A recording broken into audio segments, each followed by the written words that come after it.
Thank you for waiting. I finished checking your adventurer handbook. Here are your commission rewards. We have no other urgent commissions on the books at present. Thank you for all your hard work lately. Perhaps you two could consider taking a vacation. Amazing! Paimon never thought we'd end up having downtime in Nod-Krai. Things were pretty hectic when we first got here. Everywhere you looked, it was either the Wild Hunt causing chaos or the Fatui stirring up trouble. It felt like this whole region was one giant slime in a barrel, ready to go boom at any moment. Sure have. Things were looking pretty dicey, but in the end, we managed to turn it around. Whoa! Paimon just got deja vu! Oh, that's right. It's because we've done this like a million times now. Ah, yes. Are you two aware that the Moon Prayer Night is soon to take place? Oh, yeah! Llama told us that was coming up soon. Wait, why do you mention it, though? Do people in Nasha Town celebrate it, too? Paimon thought it was just for Moon Goddess worshippers. You're partially right. Most people in Nasha Town just see the festival as an opportunity to do business. They do not concern themselves with the religious element. The festival was first celebrated by the Frost Moon Scions. On this day, they would wear moon prayer blossoms and celebrate the birth of the moon goddess through song and dance. They would also prepare food and handicrafts and give them as gifts to others. Over time, it became Nod-Krai's most lively festival. Oh, sounds like fun! Great! Well, in the meantime, since Catherine doesn't have any commissions for us, let's focus on some personal business instead. When we first got here, you mentioned that this was where your spaceship landed? We didn't get to follow up on it at the time, because we got wrapped up in that whole rare air situation, but now we can finally start investigating it properly. Well, there's a saying Paimon's heard around these parts, which goes, if you lift up a rock, you'll find something you weren't looking for. By that logic, you'll never find what you're looking for while you're searching, but the moment you stop looking, it'll jump right out at you. Could be worth a try though, right? Anyway, Paimon suggests we focus on other stuff we want to do for now, and just keep an ear out for spaceship-related intel as we go.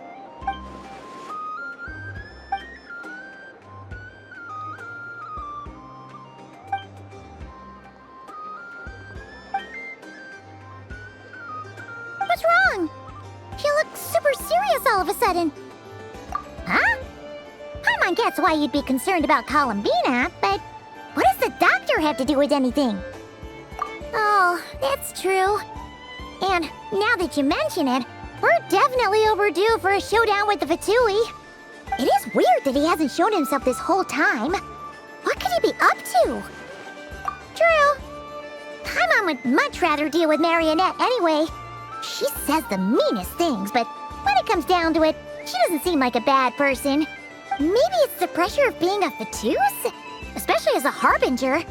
Does she feel like she's gotta act tough to keep up appearances or something? But then, every time we headed out with Rarir, she always wound up having to repair Polonia and her other robots. That's gotta sting.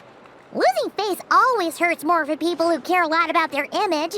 She's probably still furious about it. What? Relax, she's not even here. Huh? What's the matter? Oh, nothing. Sorry, we'll be on our way now. Where are we again? Oh yeah, Columbina? Right, yeah, let's go see Columbina.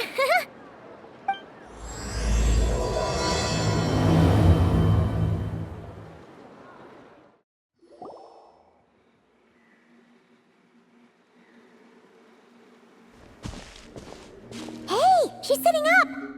Is me sitting here a rare sight? No, we just thought you'd be resting. Perhaps I would have been, were it not for the sudden arrival of some unexpected guests. Not that I consider it a disturbance. After all, you are the only ones who are free to enter. Would it not be a little unfriendly of me to lie down while we speak? I didn't realize you put so much thought into little things like that.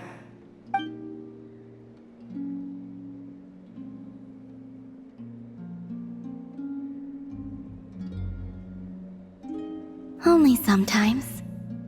There have been moments lately where I think about you and your companions. They are warm, mysterious, and cozy memories. very few of my past memories are anything like that. They say that travelers return home bearing bags full of souvenirs. But my luggage was empty, and I believed it would stay that way. Return home? So, you're still planning on returning to the moon? Yes. This planet continues to reject me, reminding me that I do not belong here. If I remain into that, there will come a day that I disintegrate. And I don't mean reduced to dust or turned into food for the flowers. I mean, I will cease to exist entirely. Alright then. Well, we're sure gonna miss you. But it sounds like we'll have to say goodbye. How do you intend to return? The moon prayer night is soon to arrive. On that day, the moon will be closest to Tevat. The Kuvaki in this land will reach its peak at that time. I merely need to grasp the tide, and with relatively little effort. Oh, Paimon gets it! It'll work like a slingshot! You make it sound like she's gonna get blasted up to the moon. If I did that, I suspect I would crash into the false sky. I will be using a much gentler approach. But I do like the analogy. It's fun. You see? She gets Paimon's sense of humor. In the blink of an eye, the time has come to part ways. It does feel that way, doesn't it? Time seems to fly fastest when you are enjoying it.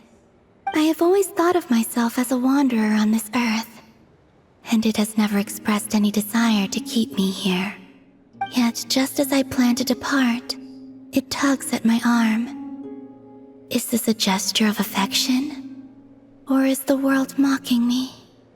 Oh. Were you hoping I can answer that? Yes. You are a traveler, so you must have a lot of experience in this area.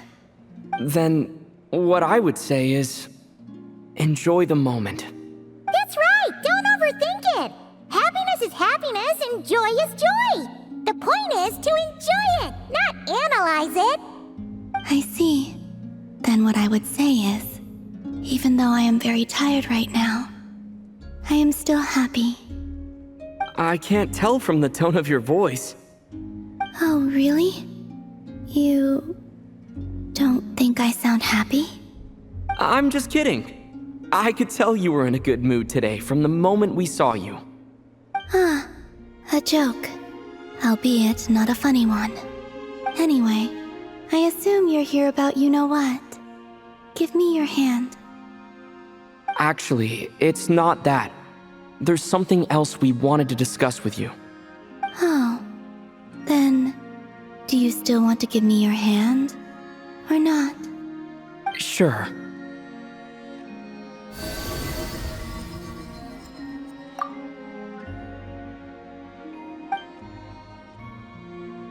Thank you. So, I've heard that in the moon prayer nights of the past, people here would hold celebrations in the moon goddess's honor. Since you helped so much in our fight against the Rehir of Solnari, I think you deserve a farewell party before you return home. I haven't asked everyone else for their opinions on this yet, but I'd like to invite you to join the upcoming moon prayer night. I've never joined a moon prayer night before. I'm not sure what I would even do. Oh, don't worry about that! We take care of everything! All you need to do is show up. Of course, there's no need to force it if you're not feeling strong enough. It's just, this kind of felt like a golden opportunity. But they call me Kutar, and the Fatui have an arrest warrant out for me. I shouldn't appear in public right now. I'll make it work. You have my word. Yeah, we got your back. Well, he does. Paimon's actually not too sure what he's planning. All right, if you're sure. I will not refuse your invitation. I suppose it wouldn't hurt to pack a few more sights from this world into my suitcase before finally learning what my homeland looks like. Oh, if you see Lauma, please tell her that my answer to the question she asked me is neither yes nor no. Rather, it is. There is no need. That was kinda cryptic, but sure. Guess it's between the two of you. We'll pass along the message. Bye for now!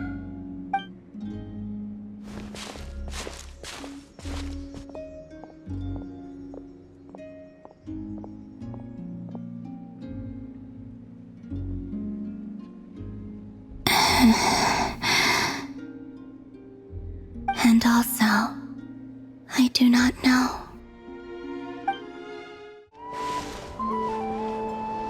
Hey, Llama! It's us! Huh? Varka? What are you doing here? Beats me. I had a bit too much to drink last night, and when I woke up, I was on Hisi Island. Mr. Varka is helping to oversee Nasha Town's preparations for Moon Prayer Night. He is here to go over some details regarding the decorations and custom cloth designs. Right, yeah, that too. What do you mean, that too? Yes, celebrating this festival is a long-held tradition here in Nod-Krai. On this day, the crescent moon at the top branches of the verdant crest turns into a full moon, and the moon prayer blossoms bloom with a special radiance.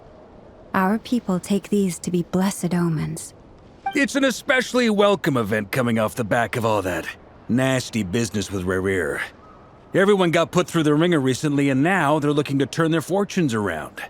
The big shots in town all agree that a big, lively celebration is just what we need to rebuild people's faith in this place. No wonder Catherine said the people weren't so bothered about the religious element. That's right. It's become more of a local custom by this point. The celebrations have little to do with whether the religious stories behind this event are true or not. Even the Frost Moon Scions are eagerly awaiting the coming of Moon Prayer Night, despite now knowing that their past beliefs were founded on a falsehood. That's fair. It's a bit like the Lantern Ride in Liyue. It's a chance for people to enjoy themselves, not debate the existence of the Adepti. Oh, one other thing. We just went to see Columbina. We went ahead and invited her to take part in the festival this time. Hope it's okay. Wait, so... you mean she agreed to it? Huh. That's quite a surprise. Then, I suppose that she intends to return to the moon on that day. Oh, yeah. It's kind of a complicated process, but basically, it's like a slingshot. I understand. In truth, I had a feeling that she might make such a decision. Well, if Kuthar has decided to participate in the festival, we should prepare accordingly. Yeah, exactly. She was saying how it could be risky for her to show her face in public. We were wondering if there was any way we could hide her. Unfortunately, the people who carved the statues did an excellent job of capturing her likeness. It will be very challenging to hide a goddess whose face everyone is so familiar with. Darn! We may have bitten off more than we can chew here. Nah, don't sweat the small stuff. We can handle that. Huh? Are you saying you have a plan? Not as such, no, but the most important thing with a festival is to keep the mood light and your spirits up. You can't go preparing for a festival with those long faces. You'll never convince anyone to enjoy themselves. The Mondstatter spirit is strong with this one. As it happens, I agree with Mr. Varka. Let's start by making our appreciation for Kuthar the beating heart of the festive atmosphere. And who knows? Once we get the ball rolling, perhaps everything will just fall into place. Hey! Did you catch that? Llama said the thing! Or close enough, at least. I'm looking forward to the Moon Prayer Night already. We have a festival in Mondstadt called Windbloom, and you can always tell which couples are celebrating it for their first time by the smiles on their faces. Big, beaming smiles like their whole face is glowing. And I have a feeling we'll get to see that same smile on the Moon Goddess's face at this festival. Not quite the same, surely. Anyway, I'll take care of business in the city, but I'll have to leave the decor up to you and the Frost Moon Scions. No one else can capture that traditional aesthetic quite like you guys. But lastly, there's the final key element that brings the festival to life. Companionship. Before you leave, let me show you something that we've been preparing. Mr. Varka had asked to see it already, so you may as well tag along. Also, I have some further questions about Kutar's decision. Huh, what's this? They sure look like they're having fun. I believe so. Kuhenki seem very skilled at playing drums like these, although I'm not sure where they learned it from. Maybe it's an innate talent? In their eyes, they're probably just playing with toys. Wanatar! You wanna play too?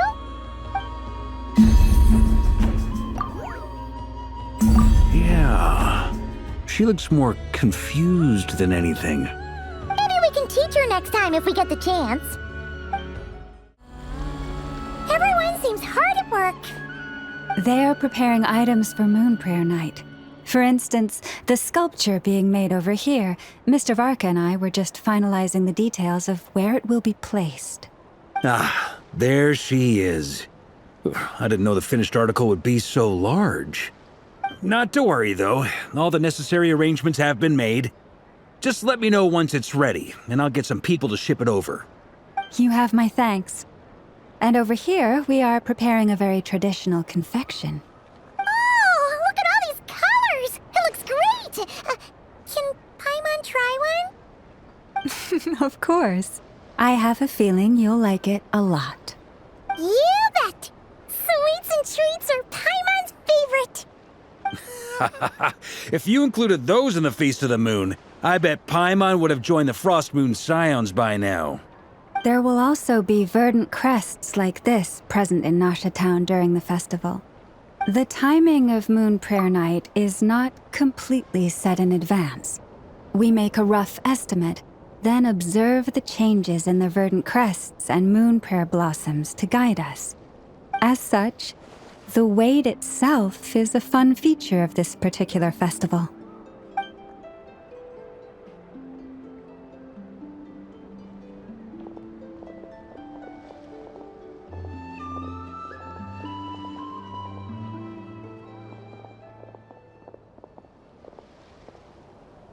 Let's talk here. To tell the truth, I am very surprised to hear that Kutar is willing to participate in the festival. I once asked her if she'd be willing to stay with the Frost Moon Scions. I could introduce her to everyone, and we could be a family to one another. She did not answer, but she has not appeared here since. I took this to mean her answer was no. But if that were the case, she would not have accepted this invitation. Ah, I see. Maybe she is right. Maybe the Frost Moon Scions of today no longer need a moon goddess. But my wish was not for her to come here and be worshipped as a deity. I simply wanted to offer her a place to stay. I'm sure she believes that showing herself here might invite Fatui intervention, and as such, she does not wish to cause us trouble. But what really pains me about all this is that this is her birthplace. She ought to belong here, yet no one has been able to grant her shelter. I think I'm qualified to weigh in here. When someone's about to depart on a long trip, what they need is blessings, not burdens. We should wish her the best, not make the journey harder than it already is. Anyway, she's agreed to attend, hasn't she? All we need to do is simply respect her decision. I see your point. Yes, she will soon depart after all. Our job is to leave her with some happy memories. Besides, who's to say her journey to the moon is a one-way trip? It's not like she can't come back and visit if she wants, right? Paimon agrees wholeheartedly. Festivals are all about having fun, so let's keep it simple. All right, I'm gonna head back to Nasha Town soon. Want to come with? I'm guessing you have some other folks to visit there. Sure thing, let's go! Bye for now, Wilma! Thank you all. Goodbye.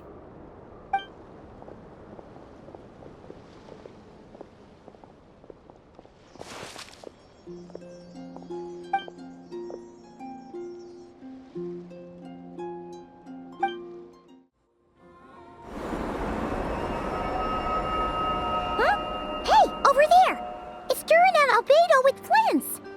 What could they be chatting about? Your guess is as good as mine. Grand Master, and the Traveler and Paimon. Hello there. It's been a while. Perfect. We have some new volunteers for our investigation. Wait, let me guess. The righteous Lightkeepers are finally ready to hunt down the Abyssal Dragon? Haha. Yes, that too. Yeah, right. Oh, wait. Why does everyone keep saying that too? Well, to be precise, the facts match, but not the causality. Wait, so I guessed right? Half right. Don't act so impressed with yourself. Maybe I can explain. We ran into Mr. Flint's north of Nosha Town. At that time, we just noticed a few abyssal creatures out in the wild, but the strange thing was, I didn't detect any traces of abyssal energy on them at all. On closer inspection, we realized that they were not real monsters, but something akin to reflections in the water, or perhaps a mirage. Huh? What do you mean? Like, you could see them but not touch them? Exactly. It was very peculiar. They roared and tried to attack us, but we could not make any physical contact with them. I think I've heard of things like that happening in Nod-Krai before, but I don't know much about it. Yes, it's a known phenomenon. Mirage-like illusions tend to appear in Nod-Krai in the run-up to Moon Prayer Night. From a distance, they appear quite real. I myself thought that Misters Durin and Albedo were locked in battle with abyssal monsters when I first arrived. But after sharing intel and investigating a little further, we can confirm that these illusions are harmless. There is no great cause for concern. All the Mirage stories I've heard are either animals, rocks, or small houses. Abyssal monsters, though? That's a first. It's a first for me, too. So I'm planning to look into it further just to be on the safe side. I intend to inspect a few more locations. What about you two? Any plans? Alice contacted me a few days ago.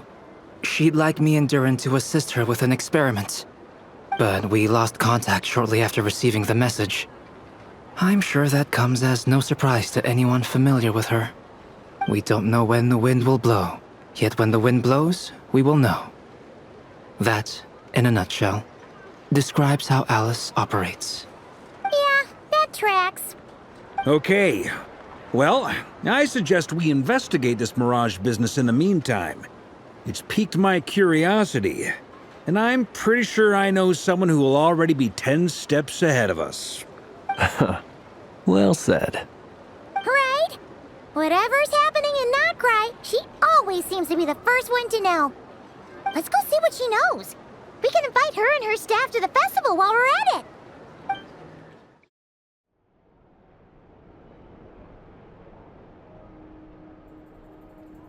You're right, I have noticed. There's certainly something a little fishy about this situation. Only a little, though. Records indicate that this phenomenon can occur in the days before and following Moon Prayer Night. That said, it has always been a rare sight in the past. The odds of encountering these phantoms are similar to looking up in the night sky, happening to see a shooting star, and managing to make a wish before it disappears. But this time, either everyone's getting lucky, or they're appearing far more frequently than usual. Yehoda's out gathering intel as we speak. In the meantime, let me check off some points of interest. First, the Abyss. The ones we saw seem to be abyssal monsters. Indeed. but we have identified one location where many more of them have made an appearance. And not just monsters, but human phantoms too. Given the scale and nature of the phantoms, it's almost as if someone's last memories are coming to life. Or perhaps the memories of multiple people. Oh. So you mean the phantom monsters are hunting down the phantom humans? Exactly. The phantoms can interact with each other, but we have no means of intervening. In addition, some of the human phantoms would seem to be from the very distant past. This is clear both from the clothing they wear and the stories they tell. They claim to be from Hyperborea, a name which I've heard from Lauma before. If this is true, it means they must be from 6,000 years ago. Did Paimon hear that right? 6,000 years? It sounds like this merits further exploration. That'd be a big help. I'll leave it with you, Albedo.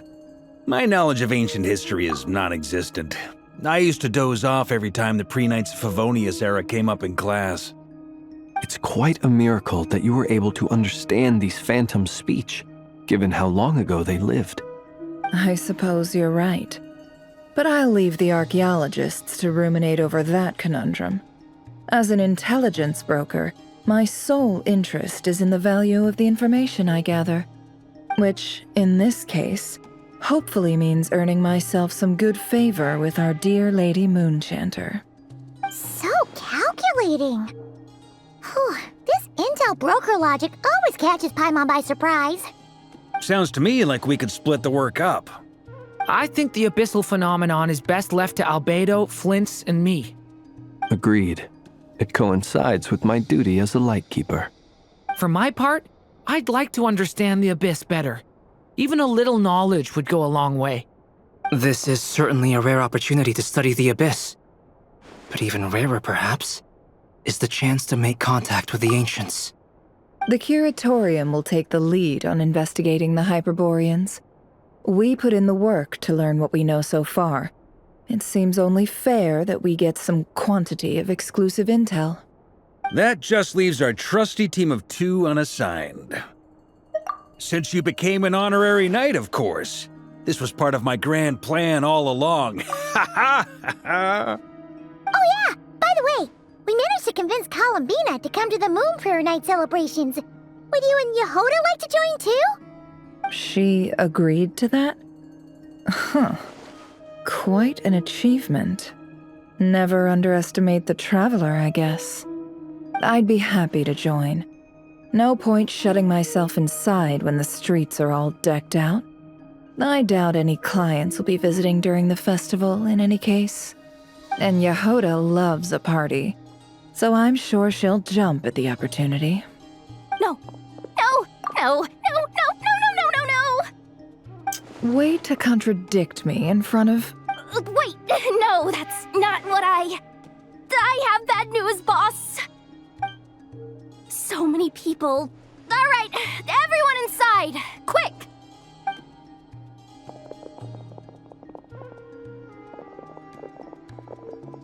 This is gonna sound crazy, but hear me out. I saw one of those phantoms at Star Sand Shoal, and it was some sort of flying ship. Like a spaceship? That's gotta be the one you came to Tibet in. You said you saw the same thing through the moon marrow, right? Huh? You already know about it? Ugh, I thought I was gonna blow people's minds. Turns out I'm the last to find out. Wait, back up. You came here in a spaceship? Now my mind is blown! What's it like on the inside? Was it like flying through space? I want to know everything! Yep, exactly. Huge discovery. You're the best. Second best intel broker in the world. After your boss, of course. Wow. Really? Well, I don't know if I'm all that, but... I guess that decides where we're heading next. Come on, don't look at me like that. I know the spaceship doesn't have anything to do with me, but You don't want to leave me as the only one twiddling my thumbs, do you? Please? Fair enough. You can tag along. In that case, let's meet back here to discuss our findings once we're done. I wish everyone a productive investigation. You too!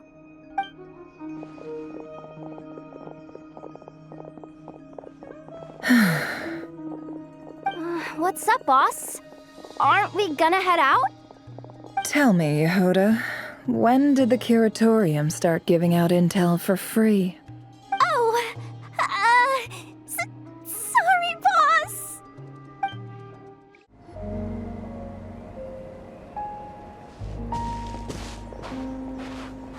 Wow, what do you know? Yehoda was right on the money.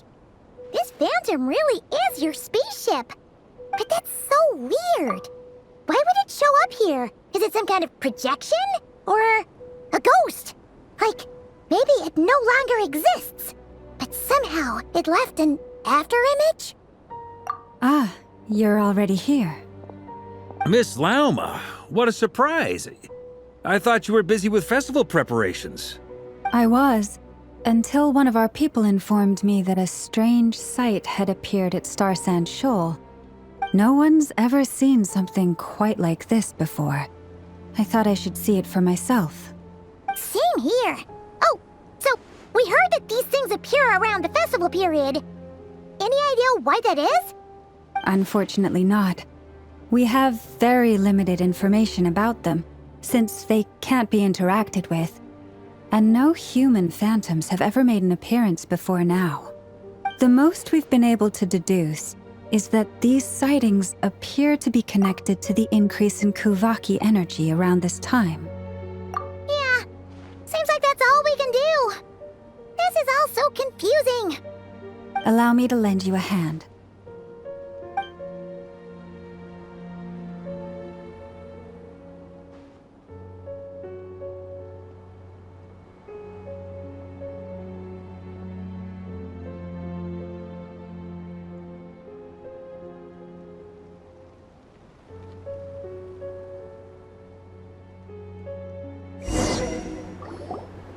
Everyone, our friend here should be able to provide us with some information. Is that a phantom rhymehorn deer? I've heard about how the Frost Moon Scions live in harmony with the animals and can even communicate with them. That's coming in handy now, for sure. Okay.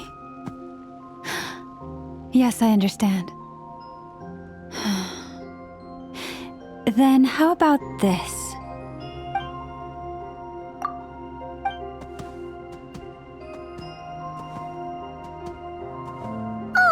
It's leaving. It appears to share our curiosity about this giant spaceship, so I asked it if it wouldn't mind investigating along with some friends. In return, I told it about some nearby spots where the wild fruit grows abundantly.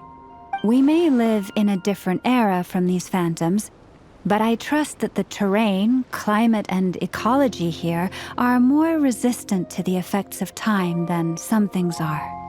Let's give them a moment and hope for the best.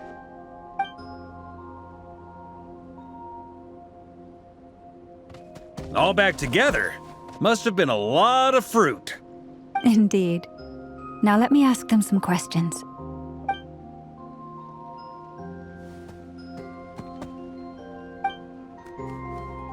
It did find a lot of wild fruit, enough for them to feast for a long while.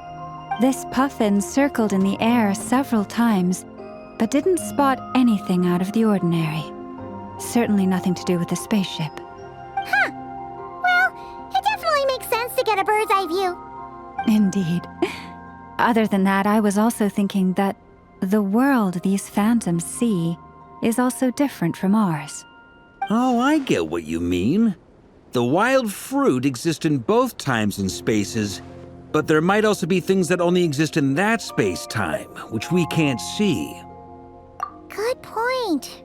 Great thinking, Lauma. Blunthorn rhinos can use Kuvaki to shift great rocks, but this one says it couldn't get that ship to budge by even an inch.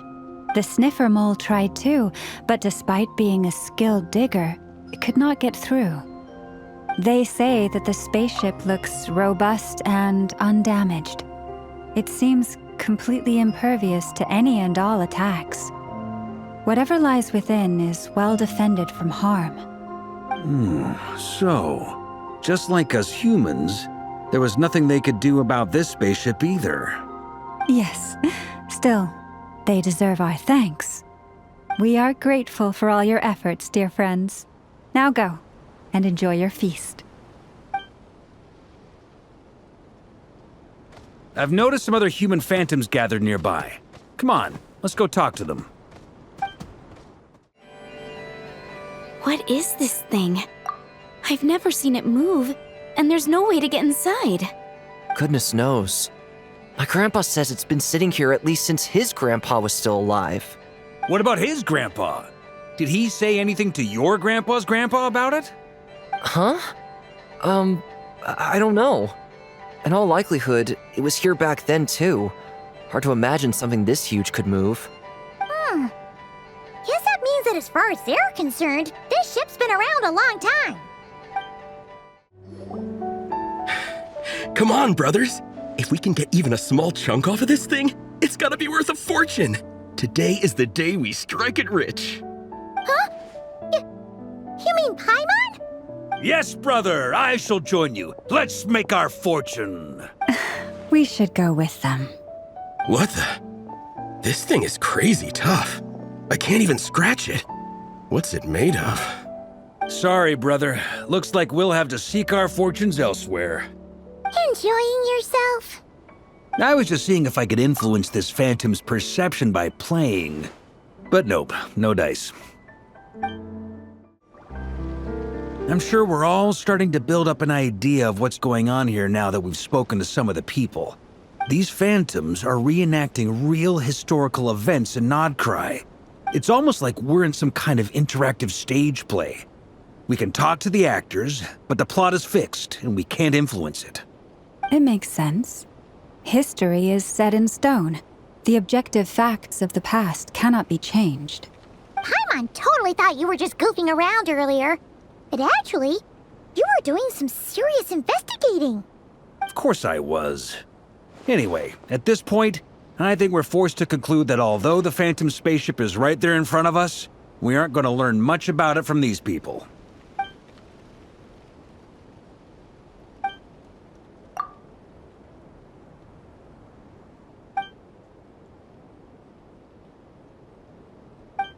Don't be discouraged. If nothing else, this is proof of the ship's existence. And think about it. So many people tried to hack their way inside, but no one could get the door open. It's made of very tough material. To me, that says that we'll either find the ship itself or the story behind it. It's just a matter of time. Huh. Every now and then, when Varka gets serious, he actually does seem like Grandmaster material for once. I wonder how the others are doing. Let's head back for now. Sounds good. Also, drinks are on me if Team Knights of Favonius is the first to finish. Wait, we have a team name now? Am I in Team Knights of Favonius as well? You're very welcome to join. We've even got a cathedral ready for you. Isn't that technically blasphemy? You wouldn't dare make a joke like that if Barbados was in earshot. Nah, I'm sure Barbados doesn't mind a little harmless blasphemy once in a while.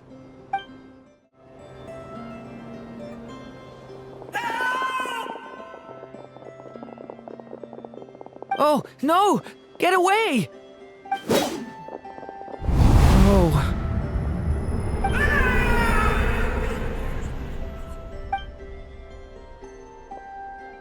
I know it's hard to stomach, Mr. Duran. But as I'm sure you've noticed, there is nothing we can do to intervene in that which unfolds before us. But we have to at least try. And try you have. But are you aware of how many unsuccessful attempts you've made now? I wasn't keeping count. I'm afraid this is the 39th failure so far. Or the 5th if we're only counting this particular victim. There are no indications that these phantoms may be altered in any way. You seem to have calmed down a little. I'll make us a fire. You should rest and have some water. Feeling any better now, Mr. Durin? May I ask a few questions? Be my guest. What exactly are we witnessing here? What happened to those people? My guess would be that we are seeing Nod-Krai during the Conrian Cataclysm. Would that be accurate? Conria. That is correct. As you know, once the Abyss senses even the tiniest crack, it floods in and spreads like wildfire. There was a time in the distant past when it permeated all of Nod-Krai, causing immeasurable harm. The people paid a terrible price to heal this land. Then, 500 years ago, the whole of Teyvat suffered an abyssal disaster.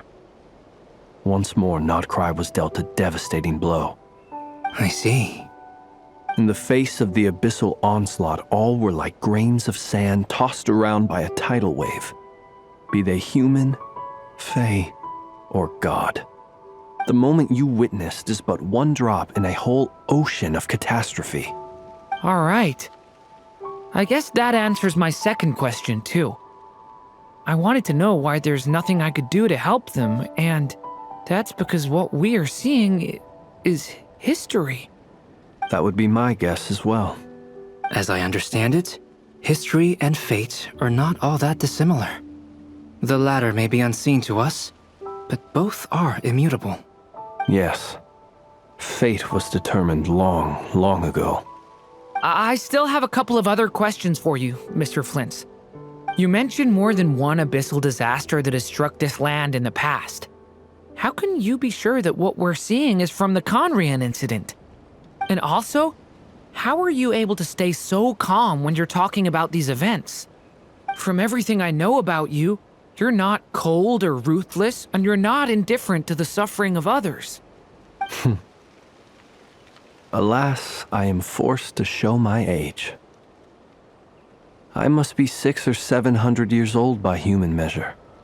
Wait, so you... One is not easily moved by history when one has witnessed the truth firsthand. I'm sorry. You needn't apologize. Your passion is a good thing to have. Treasure it, because someday you may find it in terribly short supply. Now, at the risk of offending you, I have a question in return. Your curiosity toward the Abyss, is it born from hatred or because you sense its call? I only ask because I kept a fragment of Rerir's body in my lantern for a short time. Specifically, his heart. So I know what a burden it can be to carry the Abyss with you. And I hear its power growling from somewhere within you. In my eyes, your mere existence is a miracle. My honest answer is... I don't know. I don't think I have the confidence to say for certain. What I will say is the Abyss is not the only issue that haunts me. Even before I became who I am today, the question dogged me constantly. Should I even exist at all? My doubts remain unresolved. But when we fought Rerir, something became a little clearer to me. Sometimes it is the darkness within us that allows us to achieve the impossible. I certainly got the sense from your 39 attempts that you were trying to achieve the impossible. It sounds like you've resolved to see the truth for yourself. Absolutely. In that sense, he and I are quite similar. Then I wish you every success. I look forward to the day of your transcension. Well, if everyone's caught their breath, I suppose we should head back. Oh, and one last thing. I'd appreciate if you kept our discussion about history a secret. Incredibly, our separate investigations led us all to the same conclusion. Hooray for consensus! Yeah, but we barely learned anything, though. I totally thought this would be the mother lode. Talking with the ancients? I mean, come on! But nope, all we got was useless snippets of conversation. And all this stuff about moons and hyperopia. What a load of baloney. Seems like people back then had a few screws loose. I understand your frustration. We found the same issue. Each phantom only showed a very brief moment in time. There isn't much value to be found in these miscellaneous fragments of a civilization's history, no matter how glorious it may have been. If there's a silver lining, it's that these phantoms are harmless to the present reality. They shouldn't get in the way of the festivities. Paimon agrees. And not just because it's the first thing she understood in this whole conversation. You look disappointed, Nefer. Is something the matter? What do you think? We all worked our tails off, but the only one to gain anything from it was you, Lady Moonjanter. Well, please do share the Hyperborean records with me. I will gladly inscribe them in our people's documents. Oh, duh! Yeah! That was it! Hyperborea! Hyperborea. I'm serious. Only an expert in the Frostmoon Scions and their history can turn these records into valuable research material. The alternative is to let them gather dust on the Curatorium's storage shelves until the pages turn yellow. Nefer, you're wise enough to know that cooperating and sharing the profits is the best course of action here. Well, that goes without saying. Sure, let's do that. Huh? But didn't you say we aren't supposed to give out intel for free? Sorry. Shutting up. Now is not a good time to push Nefer's buttons. Anyway, back to Moon Prayer Night. I'm thinking that we should prepare something a little special, aside from the usual decorations and so on. You mean a parting gift? Can't go wrong with food. Although, does food go bad on the moon? Perhaps a lantern would be a better choice. It might be dark up there. It could prove difficult to light a lantern on the moon. Magical stones might serve that purpose better. What about a clockwork mecha model from Fontaine? I've got a whole bunch at home. I use them for fighting practice in my free time. None of these sound like things she would be even remotely interested in. But we don't interact with her enough to know what she likes. Yeah. It would really save us the guesswork if someone could find out what she's into. Wait, what the? Traveler? They're all looking at you. Great! Haha, problem solved. Now, I need to stop by Dory's. Gonna need her help sourcing a bunch of stuff for the festival. Then let's leave it there for now. We all have our own business to attend to. Traveler, if you find out what Kutar likes, let us know right away.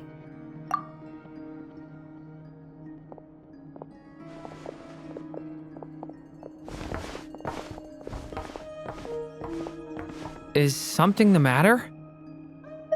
I'm fine. It's just...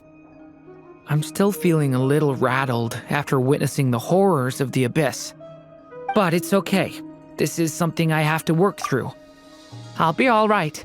Thanks for your concern. Well, don't put too much pressure on yourself. If you ever feel like something's wrong, physically or mentally, we're here to talk. Come on. Stop treating me like a kid.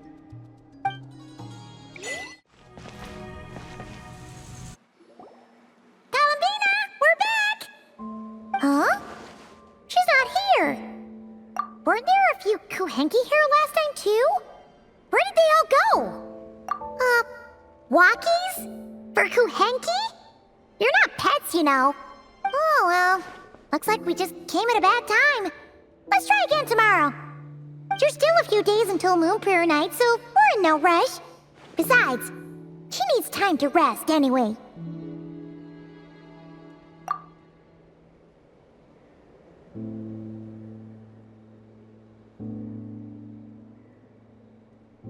Columbina! Are you back yet? Oh, how strange. Looks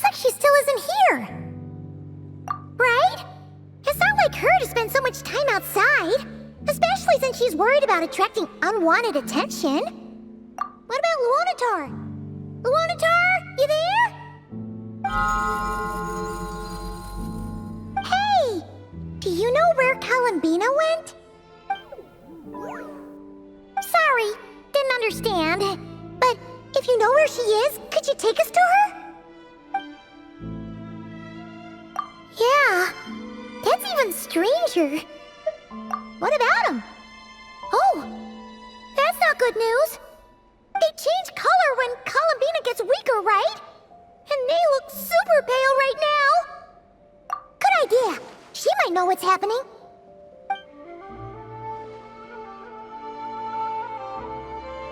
Mama! Ah, it's you. How is Kutar? Is she okay? No, she hasn't. I came here to check on her after I noticed the flowers had changed color.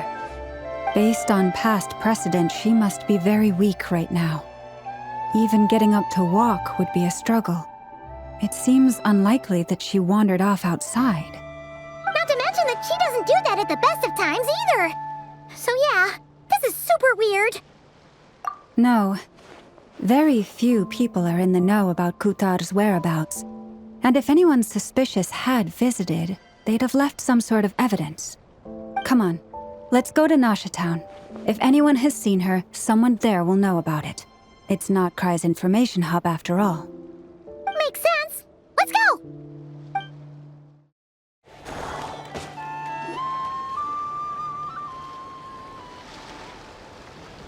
Wait a moment. Is it just Paimon, or is this stall kind of suspicious? It's never been here before, right? No, I don't recognize it. Alas, your free and easy adventure time is over.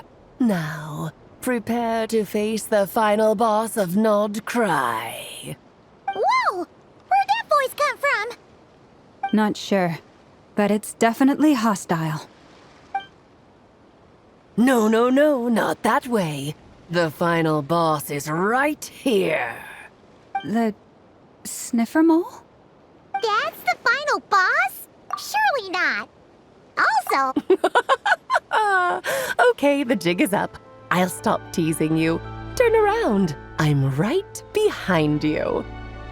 It seems I've managed to leave quite an indelible impression, even though you've never seen my face.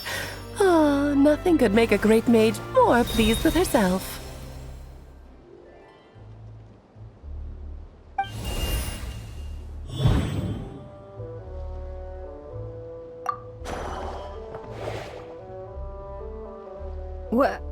What is going on?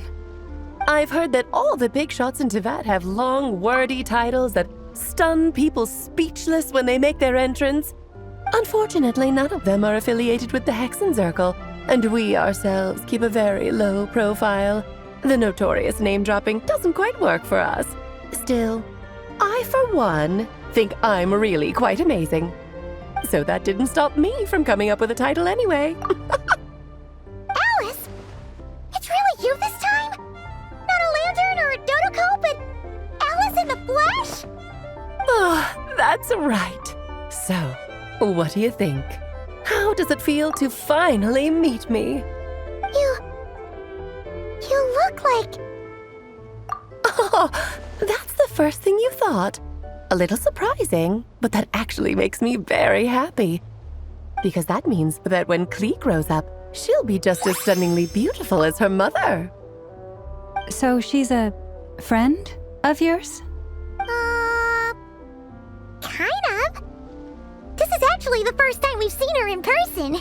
I see. Madam Mage, that was, quite a powerful entrance. I certainly won't be forgetting it anytime soon. It's okay, Lauma, don't force it. Paimon will do the honors. This is Alice from the Hexenzirkel. She's a friend of ours. And of Arcus, too. That's right. She's a good person, just kinda... unpredictable. Well, what is the human heart if not unpredictable? Hmm? If we could not do as we please, how would we differ from machines? I am Lauma, Moon Chanter of the Frost Moon Scions. It is a pleasure to meet you. Oh, I know. Before you got here, I spent a good, 15 minutes getting up to speed on Nod-Krai's present situation. In other words, I've read the whole "in the last episode" part, so we can skip the pleasantries. Fair enough. Well, Miss Alice, I can already tell that you have quite a unique personality. He'll get used to it. Paimon sure is. So anyway, what are you doing in Nod-Krai, Alice? Oh, I thought I told you already. This time, I'm the final boss. And what a formidable foe I shall be. Powerful, confident, decisive, and good luck finding my weak spot. You will never succeed. Oh, drat! My one weakness, and you found it in an instant. Fate has been dealt a devastating blow. Thus falls the great Dodo King. Why are you playing along with this nonsense? For funsies, of course. What's wrong, Paimon? Are you disappointed in me? Am I a gigantic letdown? No, it's just... you seem like a busy lady. And this is the one time you've shown up in person. Paimon figured it would be for something more high stakes than just goofing around. You're quite right. I'm here in Nod-Krai because something big happened. Something big enough it caught the attention of the Hexen Circle. It concerns the 3 moons, Tevat's borders, and of course, the moon goddess you are currently searching for. Kind of. Why don't we discuss this over a pot of tea? My main reason for coming on this trip to Tevat was, of course, to have some fun. But I do technically have a job to do as well, namely, maintaining the stability of Tevat's borders. I'll skip over the complicated parts, but to sum it up, abyssal energies are all that lie beyond Tevat's border. We'd find ourselves in a real pickle if they ever made it through. And the phantoms you've been seeing are a sign that the border has been disturbed. No wonder they tend to show up around Moon Prayer Night. Is it because the real moon is now so close to us that its power can cross the border? In part, but only a negligible amount passes through. Just enough to influence the verdant crests and so on. And as you've noticed, there has been an unprecedented number of phantoms appearing this year. The influence of the moon beyond the border cannot explain this. No, there is another far greater factor at play. The trilunar syzygy. A trilunar syzygy.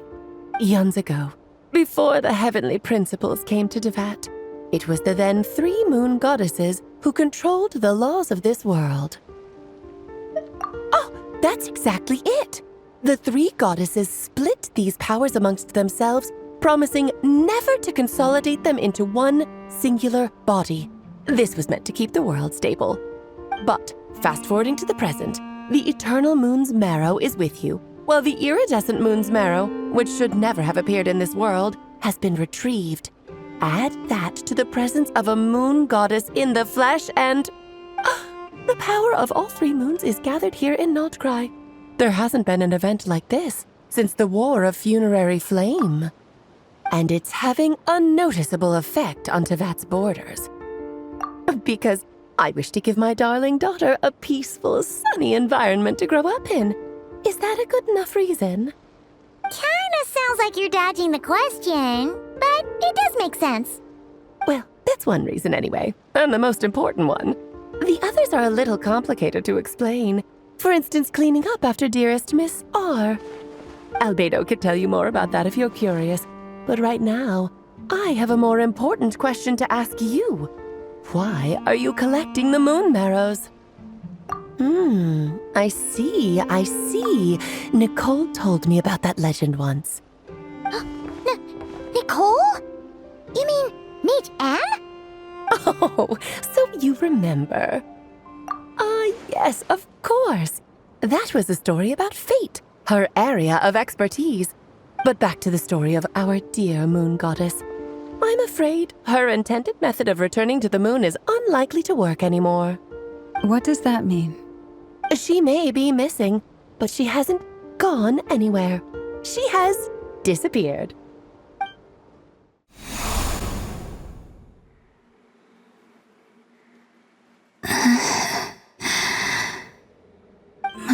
body is so heavy. Wait, no. It's my mind that's heavy. My arms and legs are as light as a feather. What's happening to me? I feel drowsy, like I've been asleep for too long. Is it daytime or nighttime? Is the moon out? I think I'll go for a walk.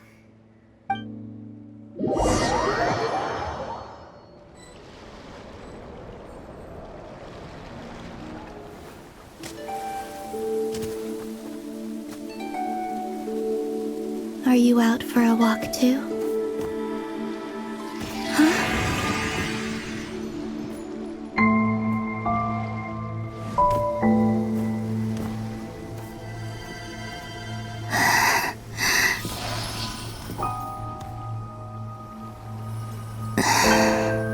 The day has come at last.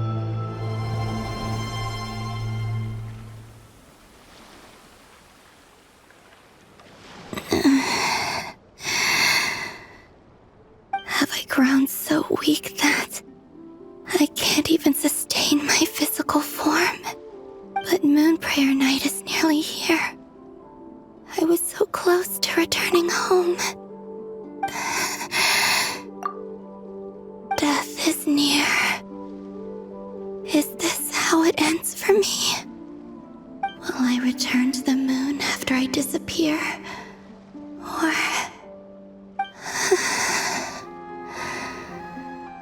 I don't want it to end like this. So far, at least, I still exist. Even if not physically, I can still feel. But as my power wanes, I'm sure that too will fade. I suppose I might take one final look at this world. The world where I was born.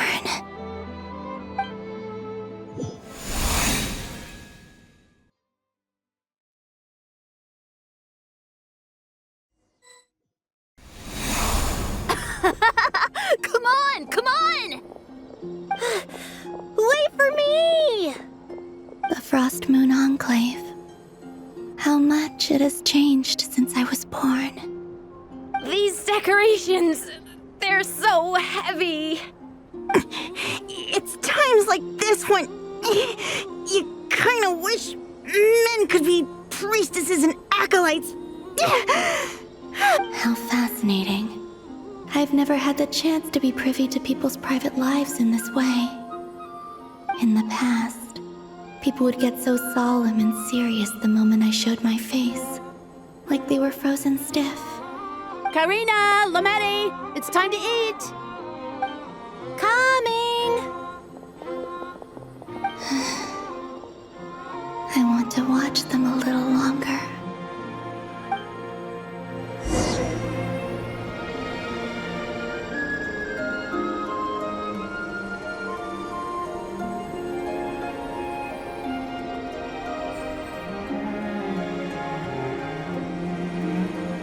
So just fill these balloons with air, right? Yep. Try a couple now to test things out. The rest can wait till Moon Prayer Night. Think fast.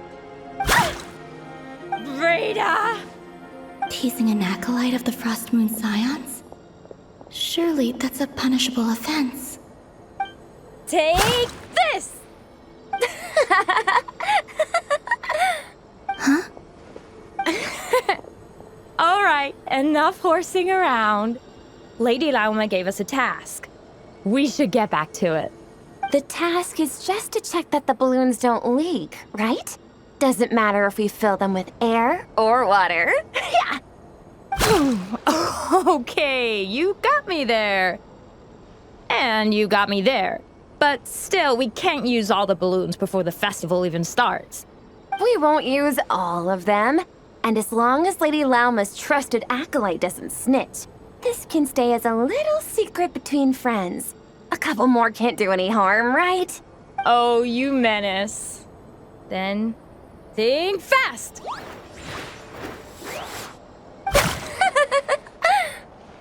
Is pumping a balloon full of water really so much fun?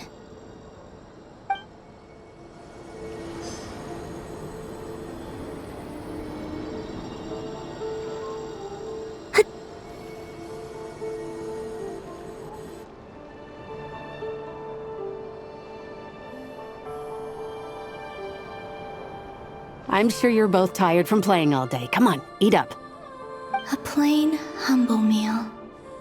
That has always been the way of the Frost Moon Scions. Huh? How come Lamette got a midsummer berry dessert? Oh, I always get Lockaberry. I don't mind sharing. You can have a bite of mine if I get to have a bite of yours. They're sharing food? I've never shared food with anyone before.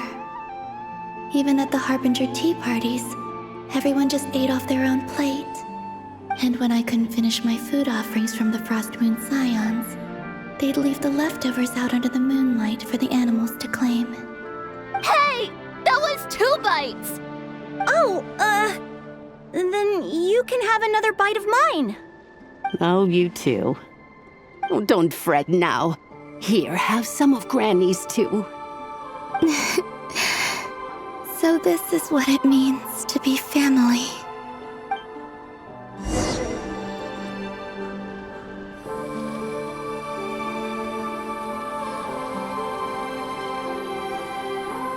I'm seeing so much that I'd never usually get to see.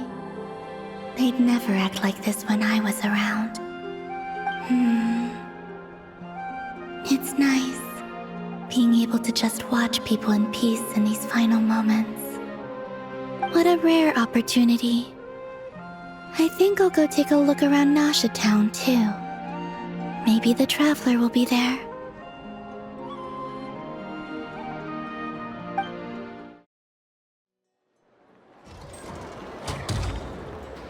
After the War of Funerary Flame, the Moon Goddesses were no longer recognized by Teyvat. They lost the whole foundation for their existence. That's why the Moon Goddess's strength is fading. She cannot withstand the world's rejection of her. To be more pedantic about it, the Moon Goddesses did something to offend the heavenly principles, and that's why they were ousted. Something of a recurring theme in Teyvat's history. Theoretically, speaking so candidly should put me in their crosshairs too, but they can't tell me what to do. I'll say whatever I want. Anywho, the Moon Marrow energies were but a drop in the bucket for her, and that battle against the Ray Hair of Solnari only weakened her further. Fortunately, it happened close enough to Moon Prayer Night when the Kuvaki concentration here is high. That's the only reason she managed to survive this long. What do you mean, fortunately? You said she disappeared. We're too late. Ugh, what a headache. I thought this was all common knowledge. I guess I have some more explaining to do. Okay, buckle up. It's time for another lecture.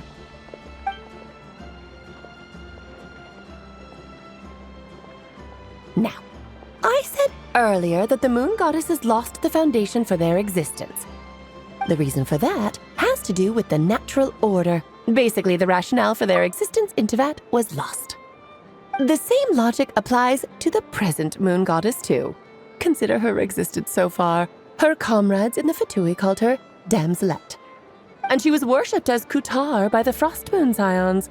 But these connections have now been severed, whether by her hand or yours. So, the rationale that once sustained her existence is now gone. Wait, we did that to her? Oh, well, strictly speaking, yes. But let's not start pointing fingers, shall we? I'll only end up as the big bad villain, and that's not the kind of final boss I want to be. Of course I do. I'm only the greatest mage in the whole entire world. Now, if you wish to find your Moon Goddess, there are 2 problems we need to solve. Firstly, we'll need to strengthen the connection between her and Teyvat, at least enough to sustain her until Moon Prayer Night. Strengthen her connection. But does that mean I'll have to rally all the Frost Moon faithful behind this? I'm afraid a bygone faith and a former home won't be of any help to her now. Do you know her name? Her name? Oh, yes. Names are very important things. A name is a fundamental concept that anchors one's entire existence. Then your first job is to find it. As a moon goddess, I'm sure she must have a name she identifies with. Neither Columbina nor Kutar is her true name, and she's never really accepted either of them. So, finding out her real name is enough to sustain her existence? Yes, I know it sounds like a small step, but every journey begins that way. So for now, that's all we need to focus on. The second problem is with her plan to use the moon marrows to return to the moon. Unfortunately, piercing through the false sky will take an enormous amount of power. Given her current condition, she won't be able to provide anywhere near enough power, even if she recovers her physical form. But no need to fret. Nicole's the expert in this field, and I'm sure she'll figure something out. Wait, Mage N is going to help us out too? That means we've got 2 Hexencircle mages on the case. This is turning into a pretty big deal. Actually, this is more of a side quest for me. Like you said, I'm a busy lady, so I can't stay for too long. I'll have to return to Tibet's border soon. That's the upside you get for looking out for my little Klee. Hopefully that will incentivize you to carry on keeping her company in the future. Anyway, jokes aside, you'd better get moving. It will take quite a miracle for the moon goddess's consciousness to hold out till moon prayer night. Oh, I suppose I might as well tell you where Nicole is before I leave. Off you go now. Time to meet your new friend. Oh, yes, and a little suggestion. Don't forget to mind your heads. What? I wonder how Durin's doing. I should really go see him before I head back. You really are super busy.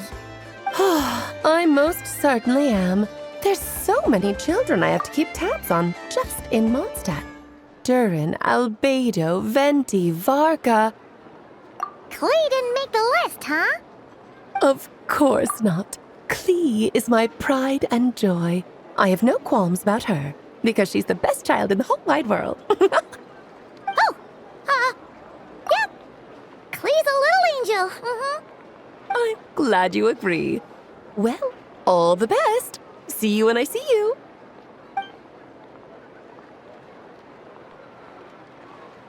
She left in a hurry. Yeah, she didn't pack up her stall. Should we handle it for her? I must say, I'm now very curious about her daughter. Klee, wasn't it? What's she like? That's a long story. Come on, we'll fill you in as we go.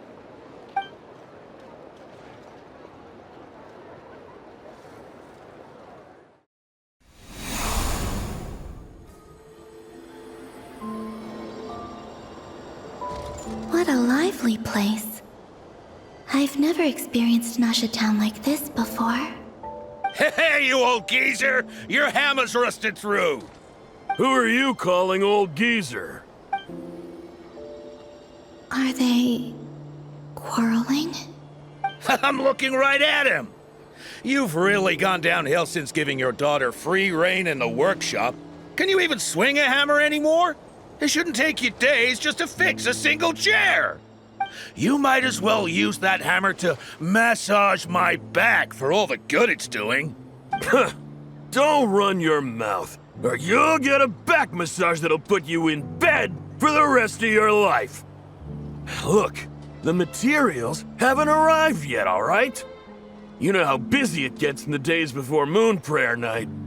I'll bet you send all the materials to your little princess. Blood's always thicker than water, huh?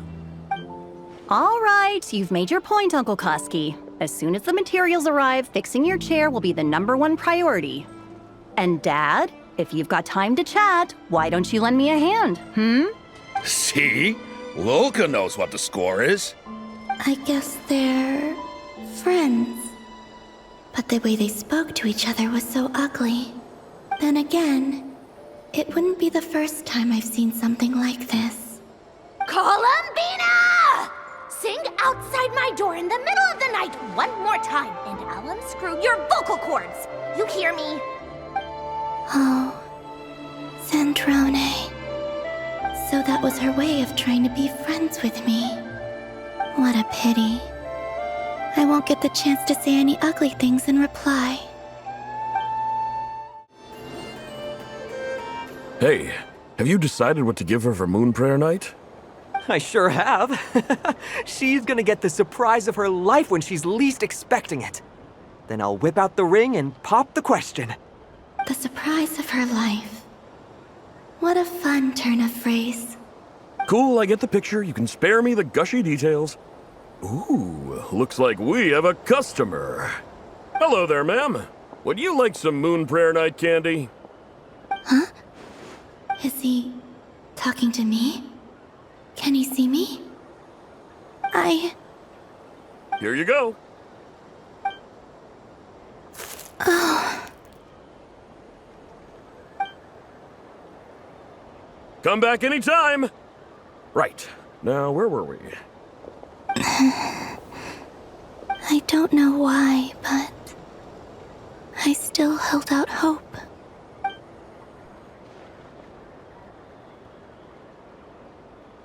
The most important thing right now is to find that mage. This name thing seems super important too, but where do we even start looking? I'd better go pay the Fatui a visit.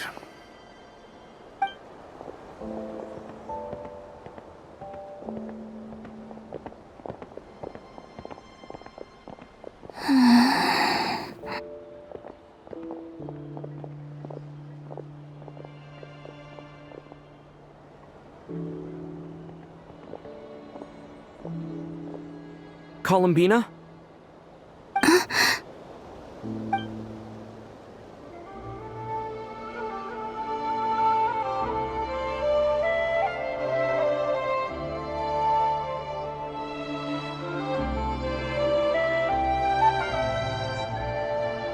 Traveler? Let's go! This is no time to be spacing out!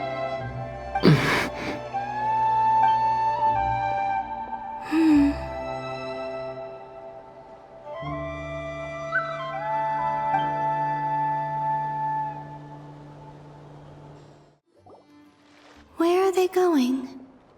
They mentioned a mage and... a name? So, Mr. Varka, are you acquainted with this Nicole? Or should I call her Mage N? Not really.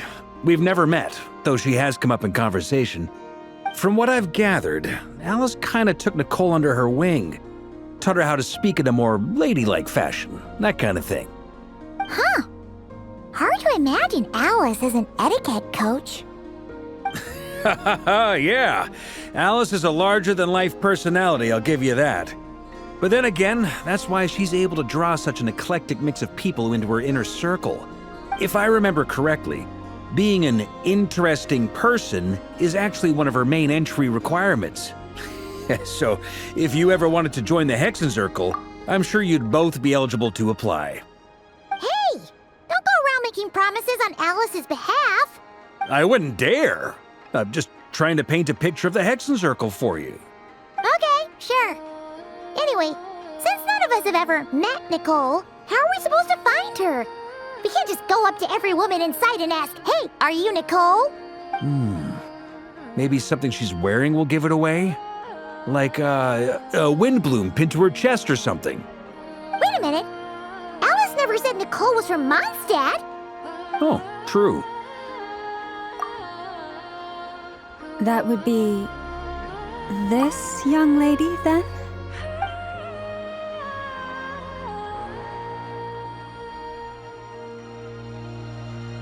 Hey there! Sorry to disturb you, but... are you Miss Nicole? Varka, Knight of Boreas of the Knights of Favonius. Alice might have mentioned me before. Mm-mm. Ah! Have we got the wrong person? Sorry. Well, this is awkward. When I shook my head, I meant, no, Alice hasn't mentioned you before. Huh? Where is this voice coming from? My apologies. For certain reasons, I am unable to speak. This is the only way I can communicate with you. It might take some getting used to, but I hope you can understand. Hey, it's fine. I'm more shocked by the fact that Alice never speaks about me. I mean, As for you two, we have crossed paths twice before, but it is nonetheless a pleasure to finally meet you. Oh, it's really you! Thanks for all your guidance in the past. You're quite welcome. This time, things are different. We have reached the unwritten pages of the story. You might say that we stand at the crossroads of fate.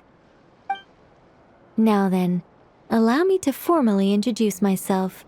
My name is... No, stop! Alice! I can't believe it! I had a whole speech prepared. I'd agonized over every single word. She always picks the worst moments to ruin other people's plans. I'm so sorry about that. Alice took the liberty of devising some bespoke self-introduction magic for each member of the Hexen Circle. But I could have sworn I deleted all of the triggering conditions for it. How did it bypass everything? Oh gosh, this is so embarrassing. This is a very different side of Nicole than what we're used to. Is she not used to face-to-face interactions? Don't worry about it.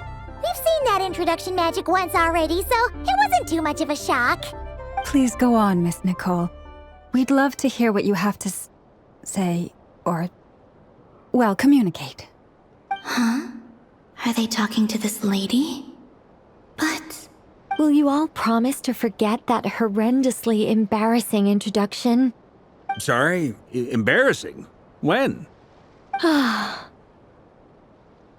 Yes. My name is Nicole, and I am one of a very few angels who have retained both their preferred form and their power. The Traveler and Paimon should be no strangers to this concept. There is another of our kind in Natlan. They call her the Lord of the Night. All right!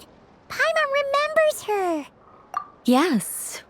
Well, I have retained more of my power than she. It's because I don't have a long-term duty to fulfill. To be more specific, no. We'll be here all day if I get into the specifics. Moving on. If I'm not mistaken, you are here because you wish to learn how one might reach the moon beyond the sky. That's right. Is that something you can give us any guidance on? Yes, I do know a way. It began with the Hyperboreans, who lived after the War of Funerary Flame. Blank looks. Maybe I should start with the background of the war. Or maybe not. It shouldn't be an issue. I'll fill in the gaps for you when we have more time. Anyway, after that war ended, the three moons retreated to beyond the false sky. The Hyperboreans were humans I once aided. They accepted the civilization and creations bestowed upon them by the angels. But despite accepting many blessings of the angels, many among them still held on to their faith in the moons. They were reluctant to accept the new order, even after the War of Funerary Flame. They sought to contact the moon goddesses beyond the sky and receive their guidance. But all three had passed away by that point. This mage has a unique method of communicating. Is she talking about the moons? Yes, but they did not know. And so, still they prayed for the moon goddess's mercy. After building titanic structures that consumed vast amounts of Kuvaki, at last they glimpsed the moons and heard their voices. But of course, they were gravely disappointed. For it was then that they realized the three moon goddesses were dead. Oh, that's such a sad story. It is. Humanity was in a very sorry state at that time. The angels who had once aided them were gone, and the war of funerary flames had left them homeless and destitute. Just a second, I gotta ask. How relevant is all this history to the task at hand? Well, I mean, it's... Okay, it seems we've drifted into irrelevant narrative waters. It's been a while since I've had the chance to speak inside someone's head. As soon as I got started, I lost control and the words just flowed out like a waterfall. What I'm trying to say is... Right, yes, that's it. The relevant part is the ritual created by the Hyperboreans. The fact that they bypassed the false sky and saw the true moons implies that they successfully built a connection between Teyvat and the outside world. Which means, with enough Kuvaki and a sufficiently stable connection, it should be feasible to send one person over the border. Okay, so they built some kind of portal? Oh, yes. A portal. Yes. Is something wrong? You sound disappointed. I just didn't expect you to summarize it so well. It turns out I could have said all that in one word, if only I'd managed to think of it. No, please, it's fine. This is invaluable knowledge. I'll be sure to record and preserve everything in writing. Oh, really? Well, in that case, I suppose I could backtrack and add some more detail. I did gloss over a few things so far. Whoa, time out. Let's summarize what we've got first. The Hyperboreans were the last ones to use this method, right?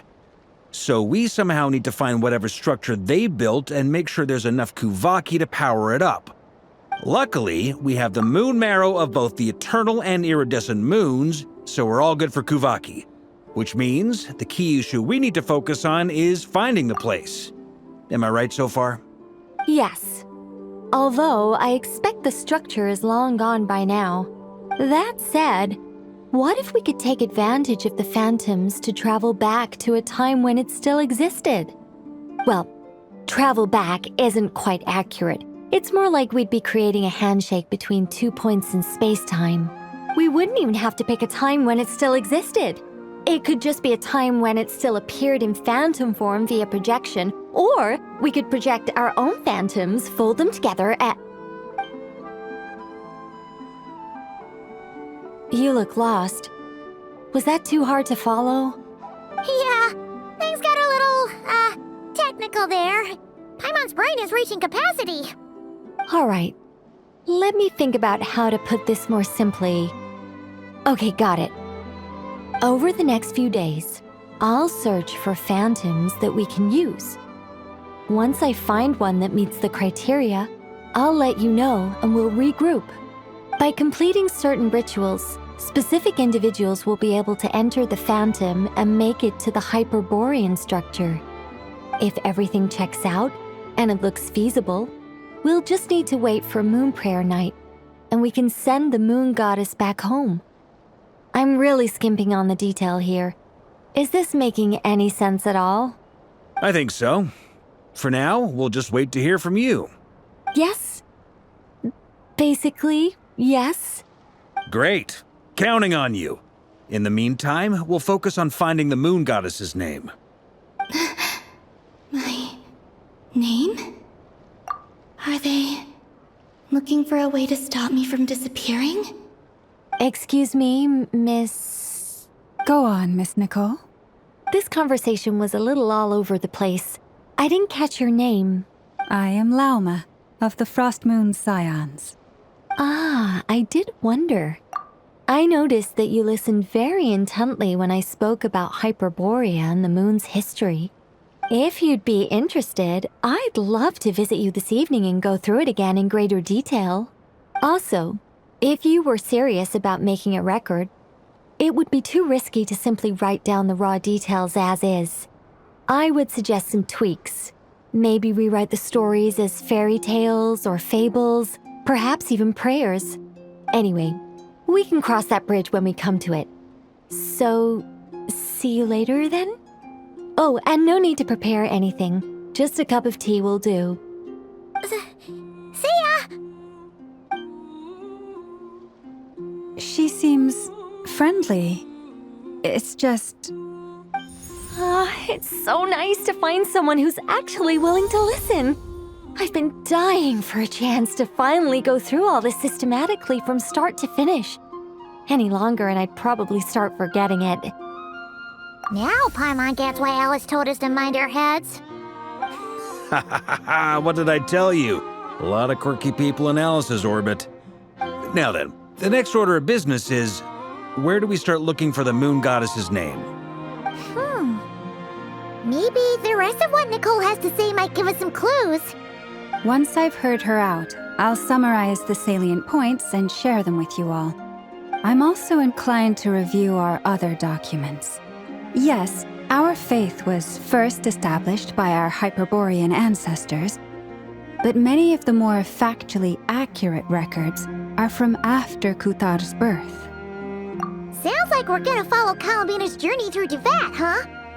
In that case, we'll start by heading to the Frostmoon Enclave. Sounds like a plan. Take this with you. I'll see about getting in touch with the Fatui. It'll probably just be Arlecchino and Sandroni again. They're the only ones who would want to help. Thank you, Mr. Varka. Ha ha ha ha ha, don't mention it. Honestly, I'm more comfortable dealing with the Fatui than prying into the details of a young lady's childhood. Catch you later. I should follow them, just in case there's some way that I can help. A while ago, I took the time to organize all documents in our possession that pertain to Kutar. What you see here is the material I consider reliable. You're saying there's unreliable material too? Yes. Most of the information we have was transmitted through an oral tradition.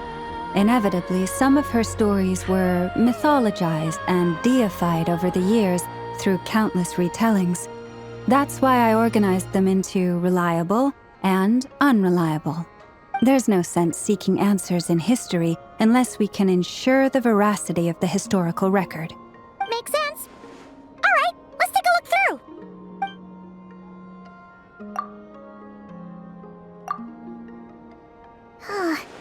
Almost all these records refer to Kutar instead of Columbina. Although neither of those is her real name. Paimon's not sure what point she's trying to make. What we can gather from these records is that the Frostmoon Scions worshipped her as a god, placing impossible expectations upon her. I cannot fault them for their earnest faith, but for all their devotion, worshipping her day in, day out changed nothing. I imagine that none of it resonated with Columbina. It wouldn't surprise me if, even back then, she had already begun to reject the name Kutar and everything it represented.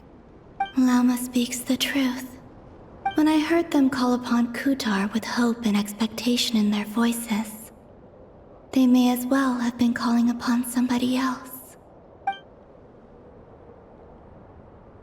Well, that's a bit complicated. I looked at the level of detail, perceived authenticity, prose style, and how realistic their portrayal of Kutar seemed to be.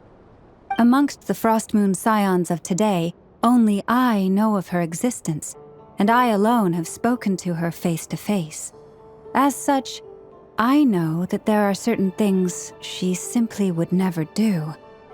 That being said, I have sensed some changes in her lately. Changes? Me? Seems like this is getting us nowhere. For what it's worth, why don't we check the unreliable sources too? Sure. Give me a...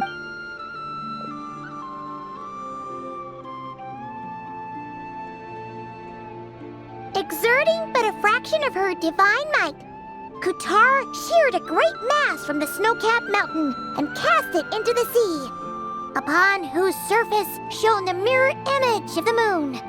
Thus was formed the island of Hisi. Yeah, right. That doesn't even begin to pass the sniff test.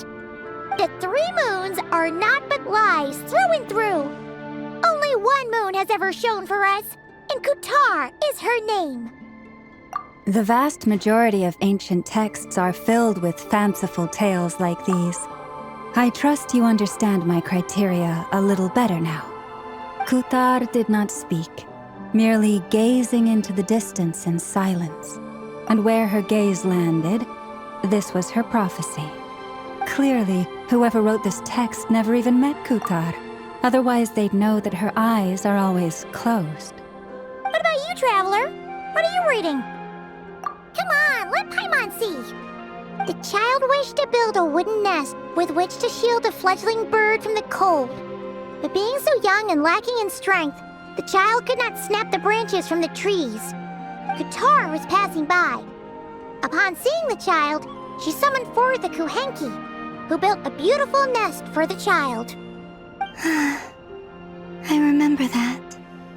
Not knowing the meaning of Kuthar's divine intervention, the child dared not to respond, and thus ran home to call their parents.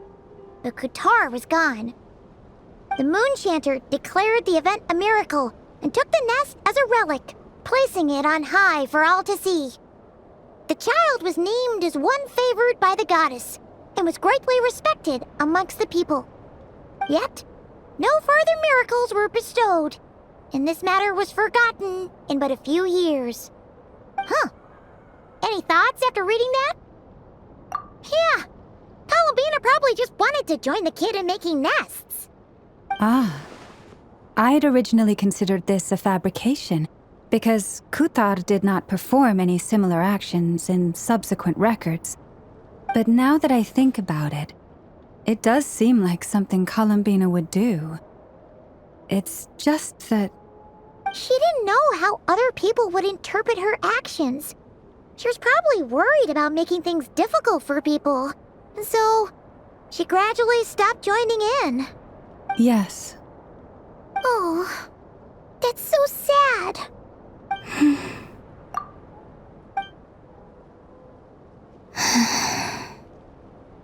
And now, I can make no such gestures of warmth, even if I want to.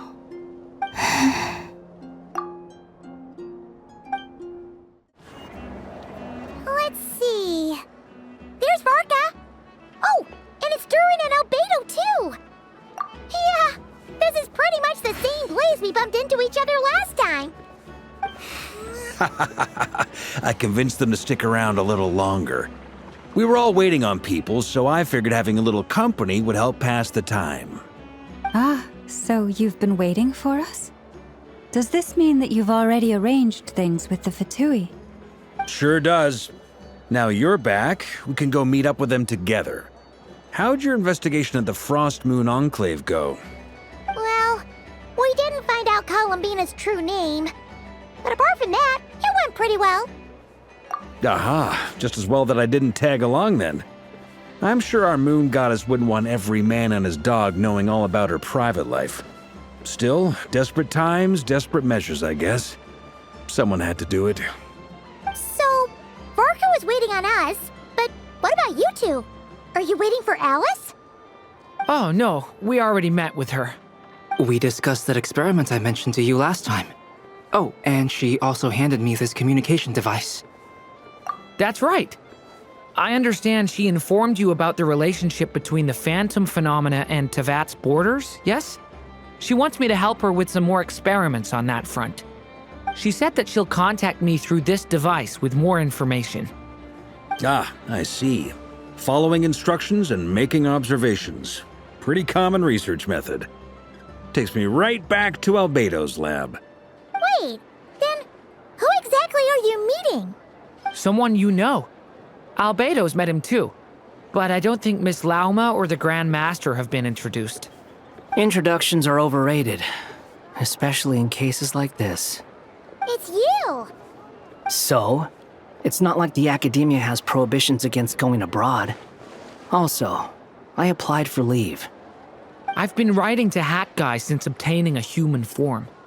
I've already brought him up to speed on everything that's been going on in Nod-Krai. Hat Guy? Turns out, I actually have heard that name before. Oh?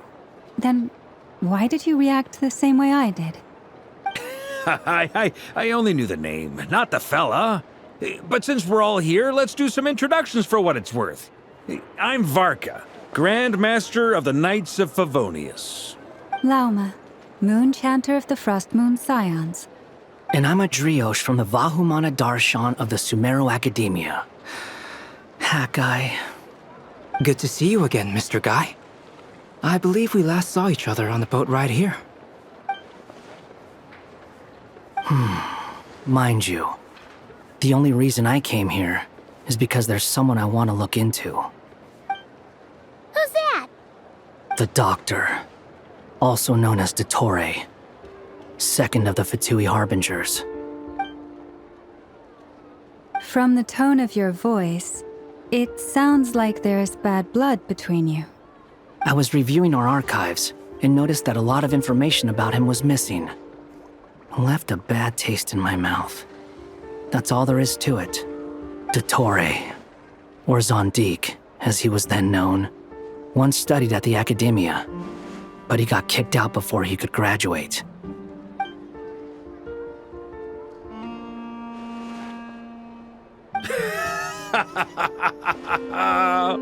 So the Harbinger's #2 man is a college dropout? How embarrassing for them. Last we heard, he was planning something. We actually heard that a few times before, even coming to Nod-Krai, but we haven't seen a trace of him since we got here. He only appears when something interests him. For all we know, he might have left already. But the fact he did something here at all is worth noting. It'll fill a couple extra lines in his file. Why does it sound less like a file you're writing and more like a criminal record? Anyway, we were just about to meet 2 of the other Harbingers. Want to come along? You might learn a thing or two about him there. Sure. Even though they're Harbingers, well, they're old acquaintances of ours, so, you know, when you talk to them, try to be... I got it. The Frost Moon Scions' relations with the Fatui remain tense. Forgive me if I do not attend. In that case, we'll continue assisting Miss Alice with her experiments. Good stuff. Everyone's having a fruitful time. All right, we better get going. I'll lead the way.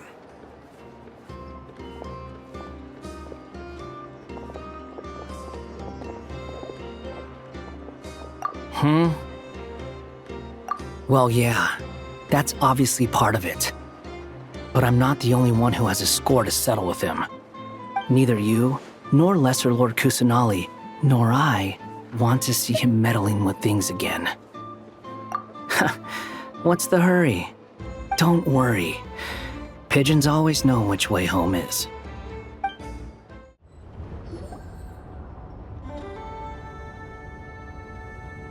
You made it. Who is this? A scholar from Sumeru. They call him Hat Guy. He's an old friend of the Travelers.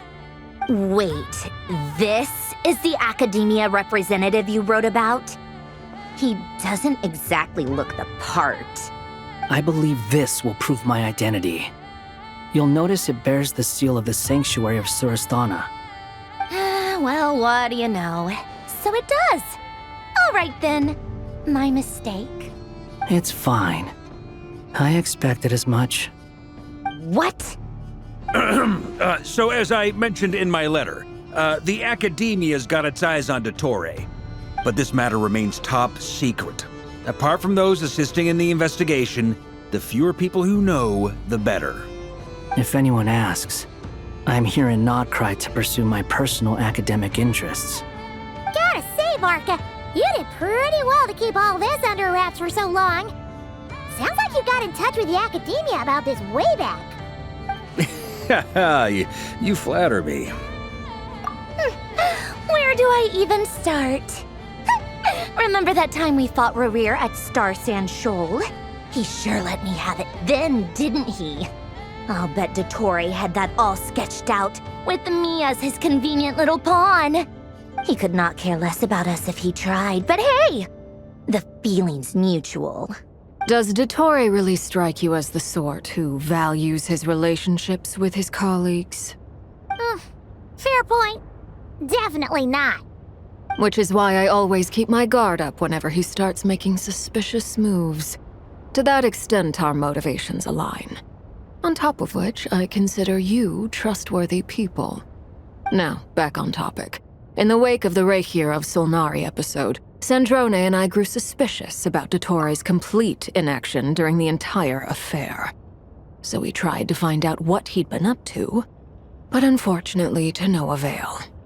He never lets anyone in on his plans. The more he cares about something, the more secretive he gets. Indeed. Perhaps he believes that by keeping a low profile, he can avoid trouble. But that trick isn't going to work on his colleagues.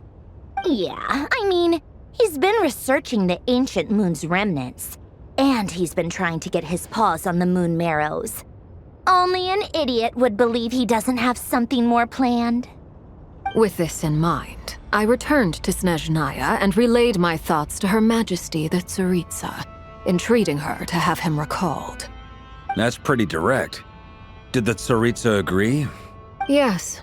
I made it abundantly clear that the Fatui's business in Nod-Krai is almost concluded, and we do not need 3 harbingers in this territory. Her Majesty concurred. Accordingly, Dottore has returned at her orders. I imagine he is continuing with experiments, which no one besides he would ever have any interest in. Common sense might mean nothing to him, but he's not stupid. He knows that no good can come from opposing the Tsaritsa. Smarts alone won't get him all the way. He needs the Rooster's resources and Regrator's Mora, both of which the Tsaritsa can strip from him by waggling a finger. But doesn't he have a track record of publicly following orders while going against them in private? He probably has it down to a fine art by now. Wouldn't put it past him. We worked together on a research project once. Only briefly, but it was enough to show me that we're fundamentally different people. He has no interest in doing things methodically, stage by stage. His thoughts jump all over the place, and the moment his curiosity is satisfied, or he gets the results he wants, he disappears. The only similarity we share is that, once we set our minds on doing something, we will see it done, whatever it takes. Well, we definitely saw some of that in your battle with Rerir. You got so competitive. Ugh, do not remind me. Then I believe we all concur. Dottore will not simply give up. Fantastic. Now this is turning into a whole day of unpleasant memories. Ugh. Are you talking about the moon marrow stuff? He also strikes me as the kind of person to disregard experimental regulations, ruin all the equipment, and go way over budget. Then leave the first person he can find to deal with the fallout. Exactly. This one time, he was running some high-temperature experiment and the substance exploded. But does he care? No. He orders his subordinates to open the device so he can observe the results, which causes the gas inside to leak out. That gas was poisonous! If I hadn't been there, who knows how many people might have died. And after all that, he left while I was still cleaning up after his mess. What a waste of time, he said. Waste of time? The nerve! He wasted my time! You've been bottling that up for a while, huh? Hat guy, I must say, you seem awfully familiar with internal Fatui affairs, especially when it comes to Dottore. Thank you, Lady Harbingers, for providing such valuable information. I have no other questions for now, so I'll be on my way. Wait, what? You're just gonna leave? You're welcome to join if you want. Ugh. Just when Paimon thought he'd finally mellowed out. He makes quite the impression. I'll say. I've met tons of headstrong people, but not many of them would join me in bad-mouthing Dottore. Anyway, back to the main agenda. Barca, you said that Columbina has gone missing? Or rather, disappeared. Yeah. We're working on building a connection between her and this world. The simplest method is to find out her real name. I've actually asked her that question before, but she said she didn't know. Considering our relationship, I doubt she was lying to me. As far as I recall, she was never dispatched by Her Majesty to claim a gnosis or anything like that. The Tsaritsa's plans had long contained a place specifically for her. I always thought that was weird. What could she do that the rest of us couldn't? Knowing what we do now, it's probably something related to Kavaki, right? More than likely. When she first arrived, Columbina would often go to Her Majesty and ask when she could start the task assigned to her. But Her Majesty always gave the same reply. The time has not yet come.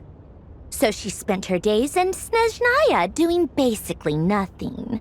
The Tsaritsa has summoned a beautiful blind maiden to be a harbinger, giving her the third seat by virtue only of her enchanting voice. It was a dumb and stupid rumor, but the reality of the situation made it hard to refute.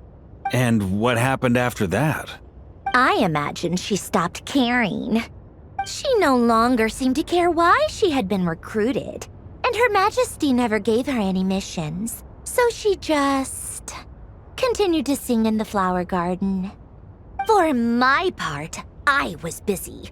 So busy, in fact, that watching someone be that idol had me fuming. But still, I got the sense that she had long been used to a life of other people claiming she was needed when she wasn't. I just felt that having a place to stay would cost me something eventually. And so I waited quietly for the day that I would have to pay the price.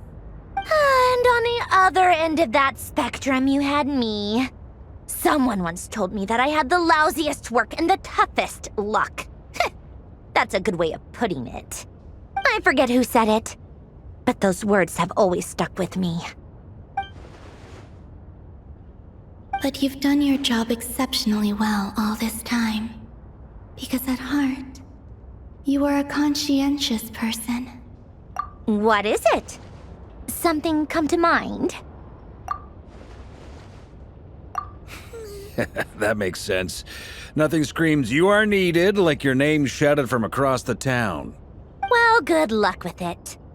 But if you ask me, Columbina is still the most shoutable name. I'm just so used to it now, after all the arguments we've had. I can't be bothered trying to remember another name for her. Nor I. Sandrone. Harlequino.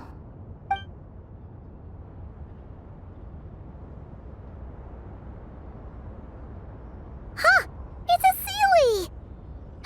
Does that mean Nicole has news for us? Ladies, I thank you for your hospitality.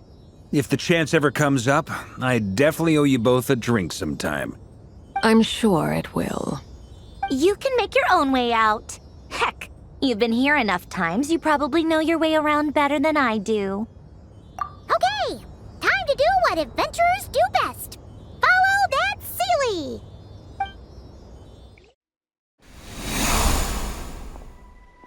Here you are.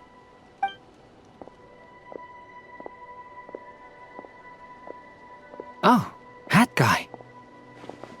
How come you're back so soon?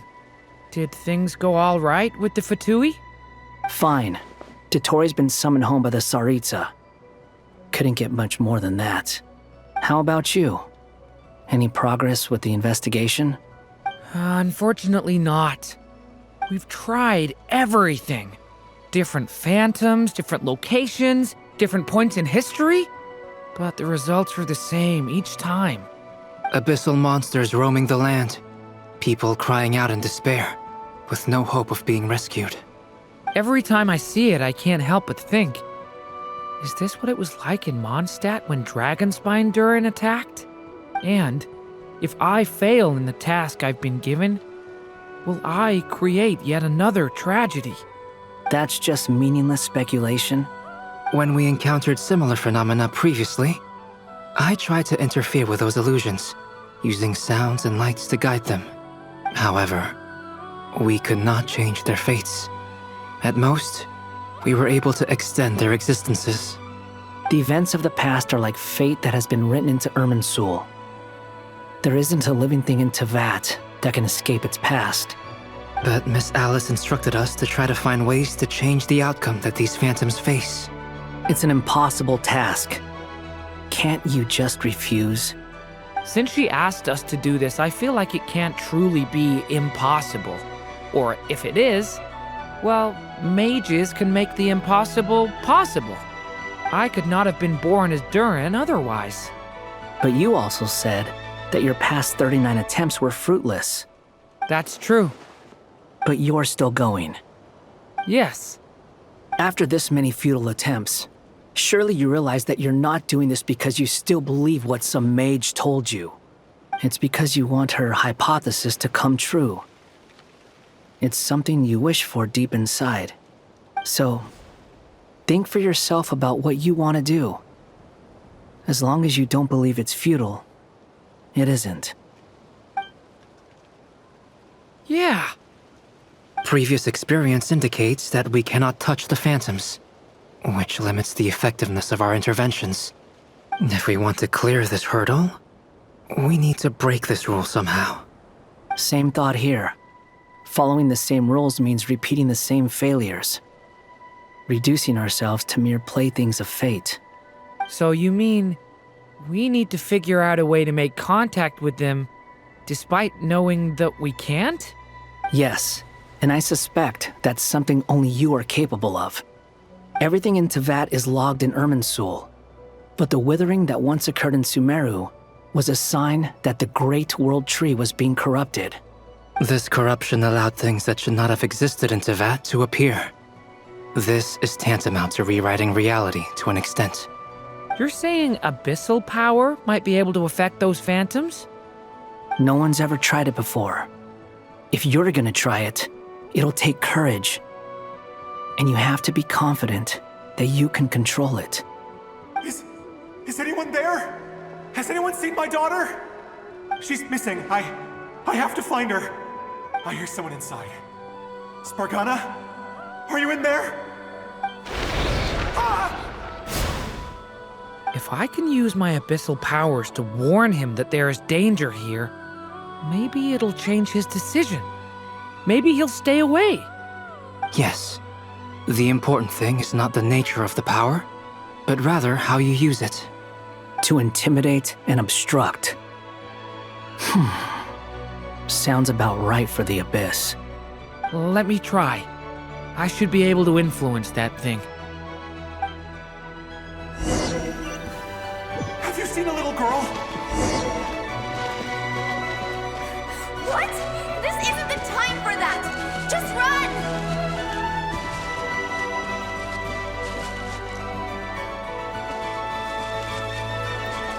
I hear someone inside. Spargana? Are you in there?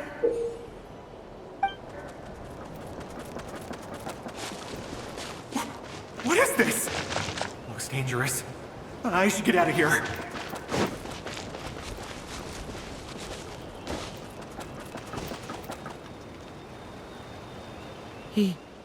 He really left. Ha! We did it! Don't celebrate too soon. Follow him. See what he does next. Monsters approaching from the front. You need to stop them and create an opportunity for him to hide. No! There's monsters ahead!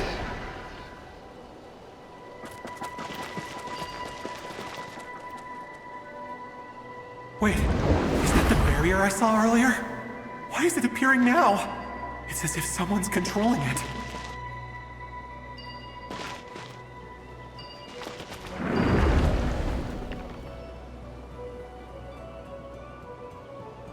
The monsters are gone. Is it safe now?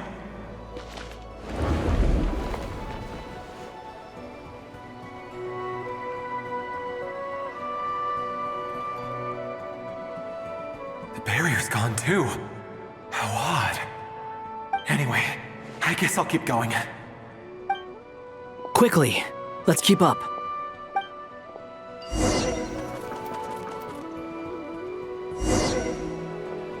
Wait, there was someone else here?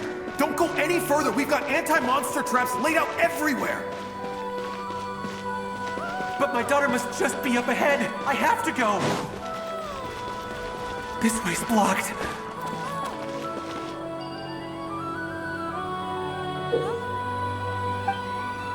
We might be able to use the explosives over there, but we need to take care not to hurt him.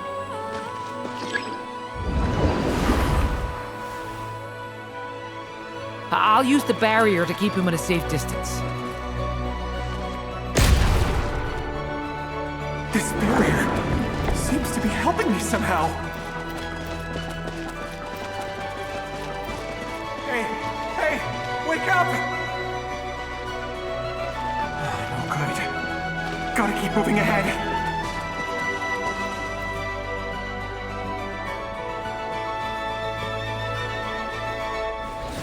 So many monsters! There's still a chance, Durin.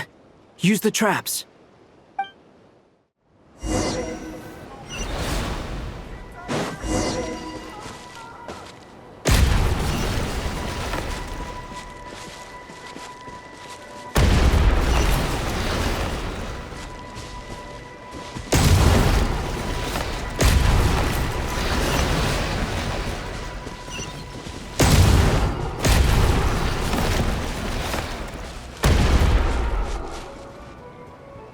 This is a new development. I've never seen this happen before. We might just be able to save this person.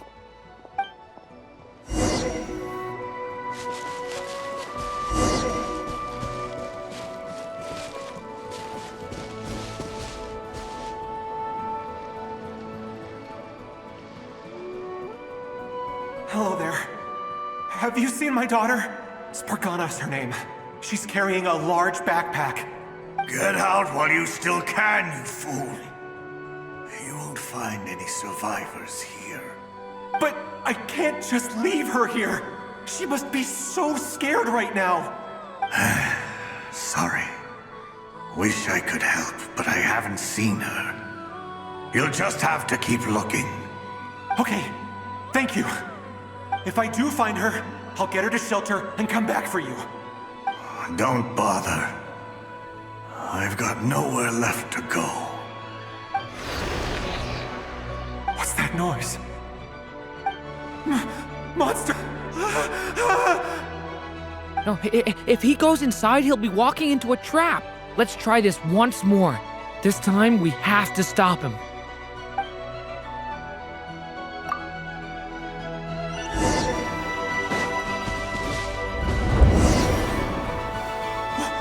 Why? How will I know where Spargana's gone like this? You know what? I'll trust this strange barrier. It's gotten me this far after all.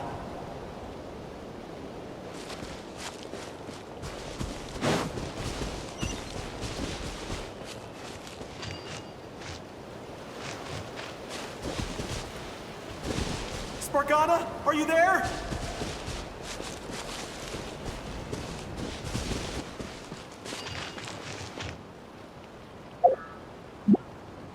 What?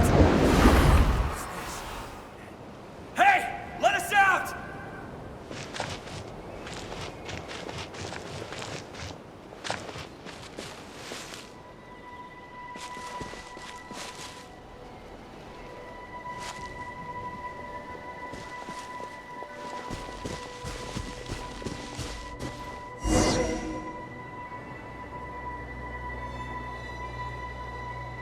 Huh?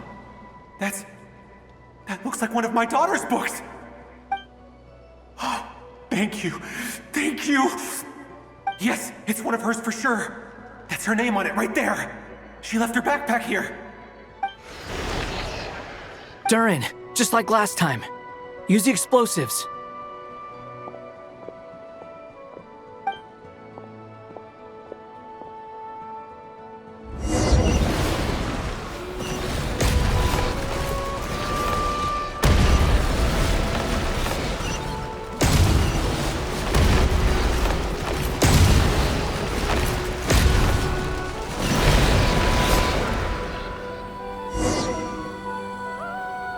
It won't work. There's not enough left. If he makes it in, he'll die. But then, this clue could be the key to him finding his daughter. It might not be the only one. Better he misses that clue than loses his life. I guess so.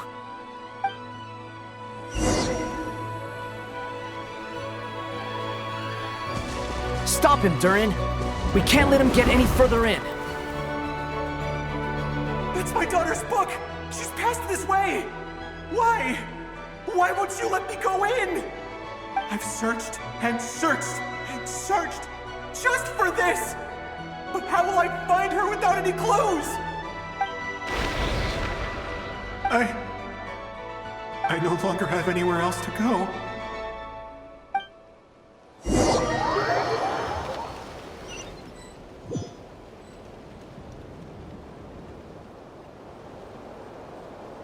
I'm sorry. I'm so sorry. He refuses to go anywhere else. Whether he opens this door or not, all that awaits him now is death.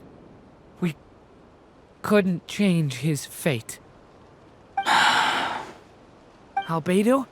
Hat Guy? Let's try one more time. I don't know how we're gonna do this, but I don't want to give up either.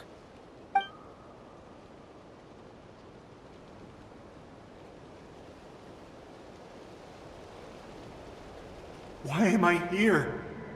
What's going on? All these scenes running through my head. Where are they from? Huh? What's going on? His reactions have changed. How many times have I... What's happening to me?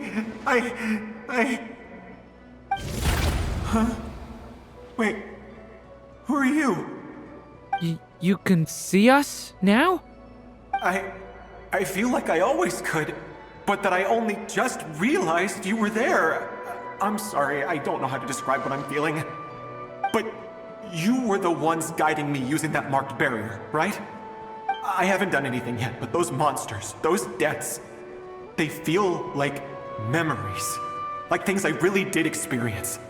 I won't find my daughter. In fact, I'll ultimately die trying to find her. Isn't that right?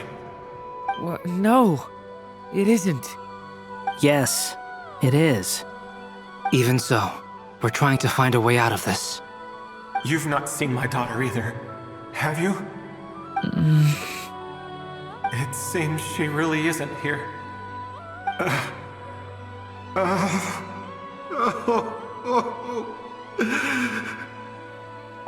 I'm sorry we couldn't help you.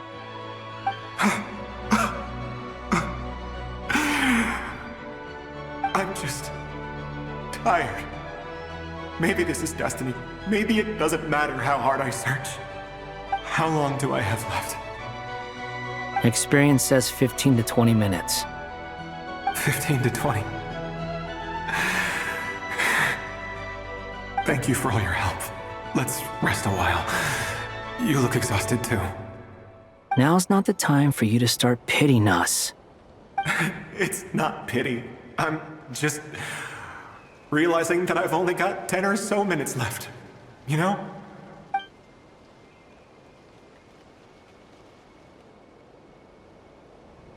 You say you're from Mondstadt, yes? A place with windmills, where people enjoy limitless freedom? And you're from Sumeru, where they've built an academy into a giant tree? Yes. It seems you've never heard of either place. Those names are unknown to me, I'm afraid, yes. Have you heard of Hyperborea? I have, but I heard that it was destroyed in the distant past. I see. That was where my ancestors once lived. What about Delphi Pytho? Was it later rebuilt? I've never heard that name. Then what about Sal Vindagnir? I have seen that name on stone tablets on Dragonspine. But I'm afraid the only things left of that place are its ruins. I see. Sure enough, there was no way to turn this around, huh? I'm sorry. I was the one who asked to chat, but it seems like we're too many ages apart. There's barely any common ground to start from. It's all right. We did hear something new, at least. From how you speak of your lives, things must be going all right for you, I guess. They are.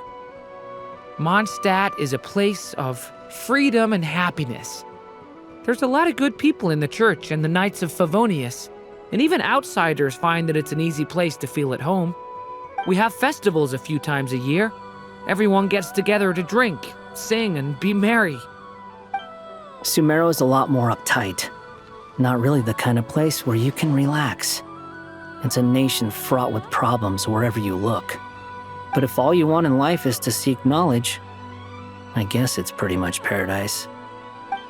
That's wonderful.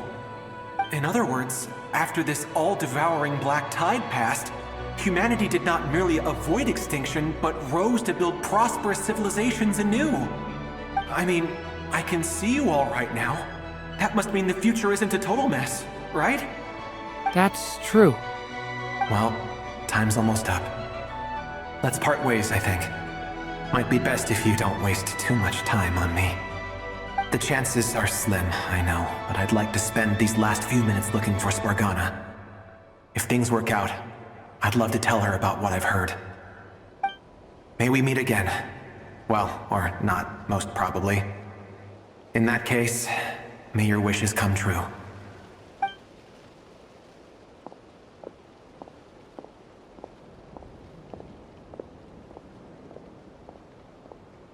He's gone. In a few minutes, he will meet the end that was his to begin with. The ending of this tale did not change, but I believe that we've just made the most progress we have yet. May your wishes come true. If only it were so simple. Hat Guy, could I ask you a question? You've never talked about your past. It seems complicated, and it weighs heavily on you, too. Would you be willing to tell me about it? I mean, sometimes it's better to get things out in the open. Take that guy we try to help, for instance. At least he said goodbye with a smile, right? I know about Albedo's past. Our experiences are very similar, and he created me. As for you, you're my first friend, and you've witnessed every step I've taken. But by comparison, I know nothing about you. Either way, I mean, we're still best friends. But if I knew more about you, I might understand your thoughts a bit better. I've told you about myself. I'm a student at the academia. And what did you do before that? Prepared for the entrance exam? All right. If you really don't want to talk about it, I won't press you any further. I was a puppet built from the branches of a white tree, using technology left behind by the Conrian schools of mechanical engineering. A white tree? You mean an Irminsul tree? Yes, a branch of Irminsul that was once connected to the main tree. So you had a human creator too? Yeah, but my creator abandoned me after deciding that I was a failure. After that,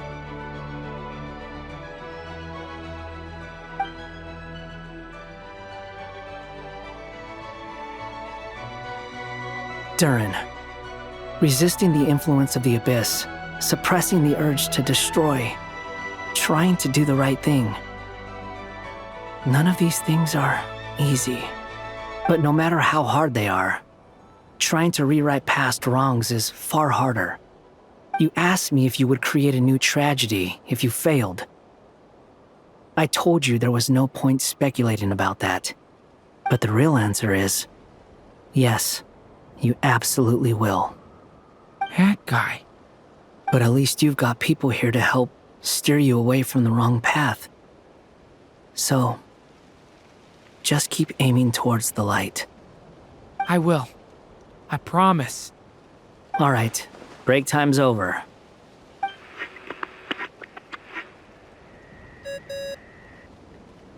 Hello, Durin speaking. Hello, friends, it's me. What have you been up to, I'm detecting some unmistakable fluctuations here at the border. The amplitude isn't particularly high, but they're completely different signals from the ones before, and the scale is comparable to those I've detected previously. Alice. We were unable to save that person. However, he appears to have retained a portion of the memories gained through that cycle, and was able to hold a conversation with us. I see. Well, that is rather odd indeed. It definitely merits further attention. Could I trouble you to keep trying the same approach? I need to gather some more data. Counting on you. I should probably have Nicole come and check this out as well.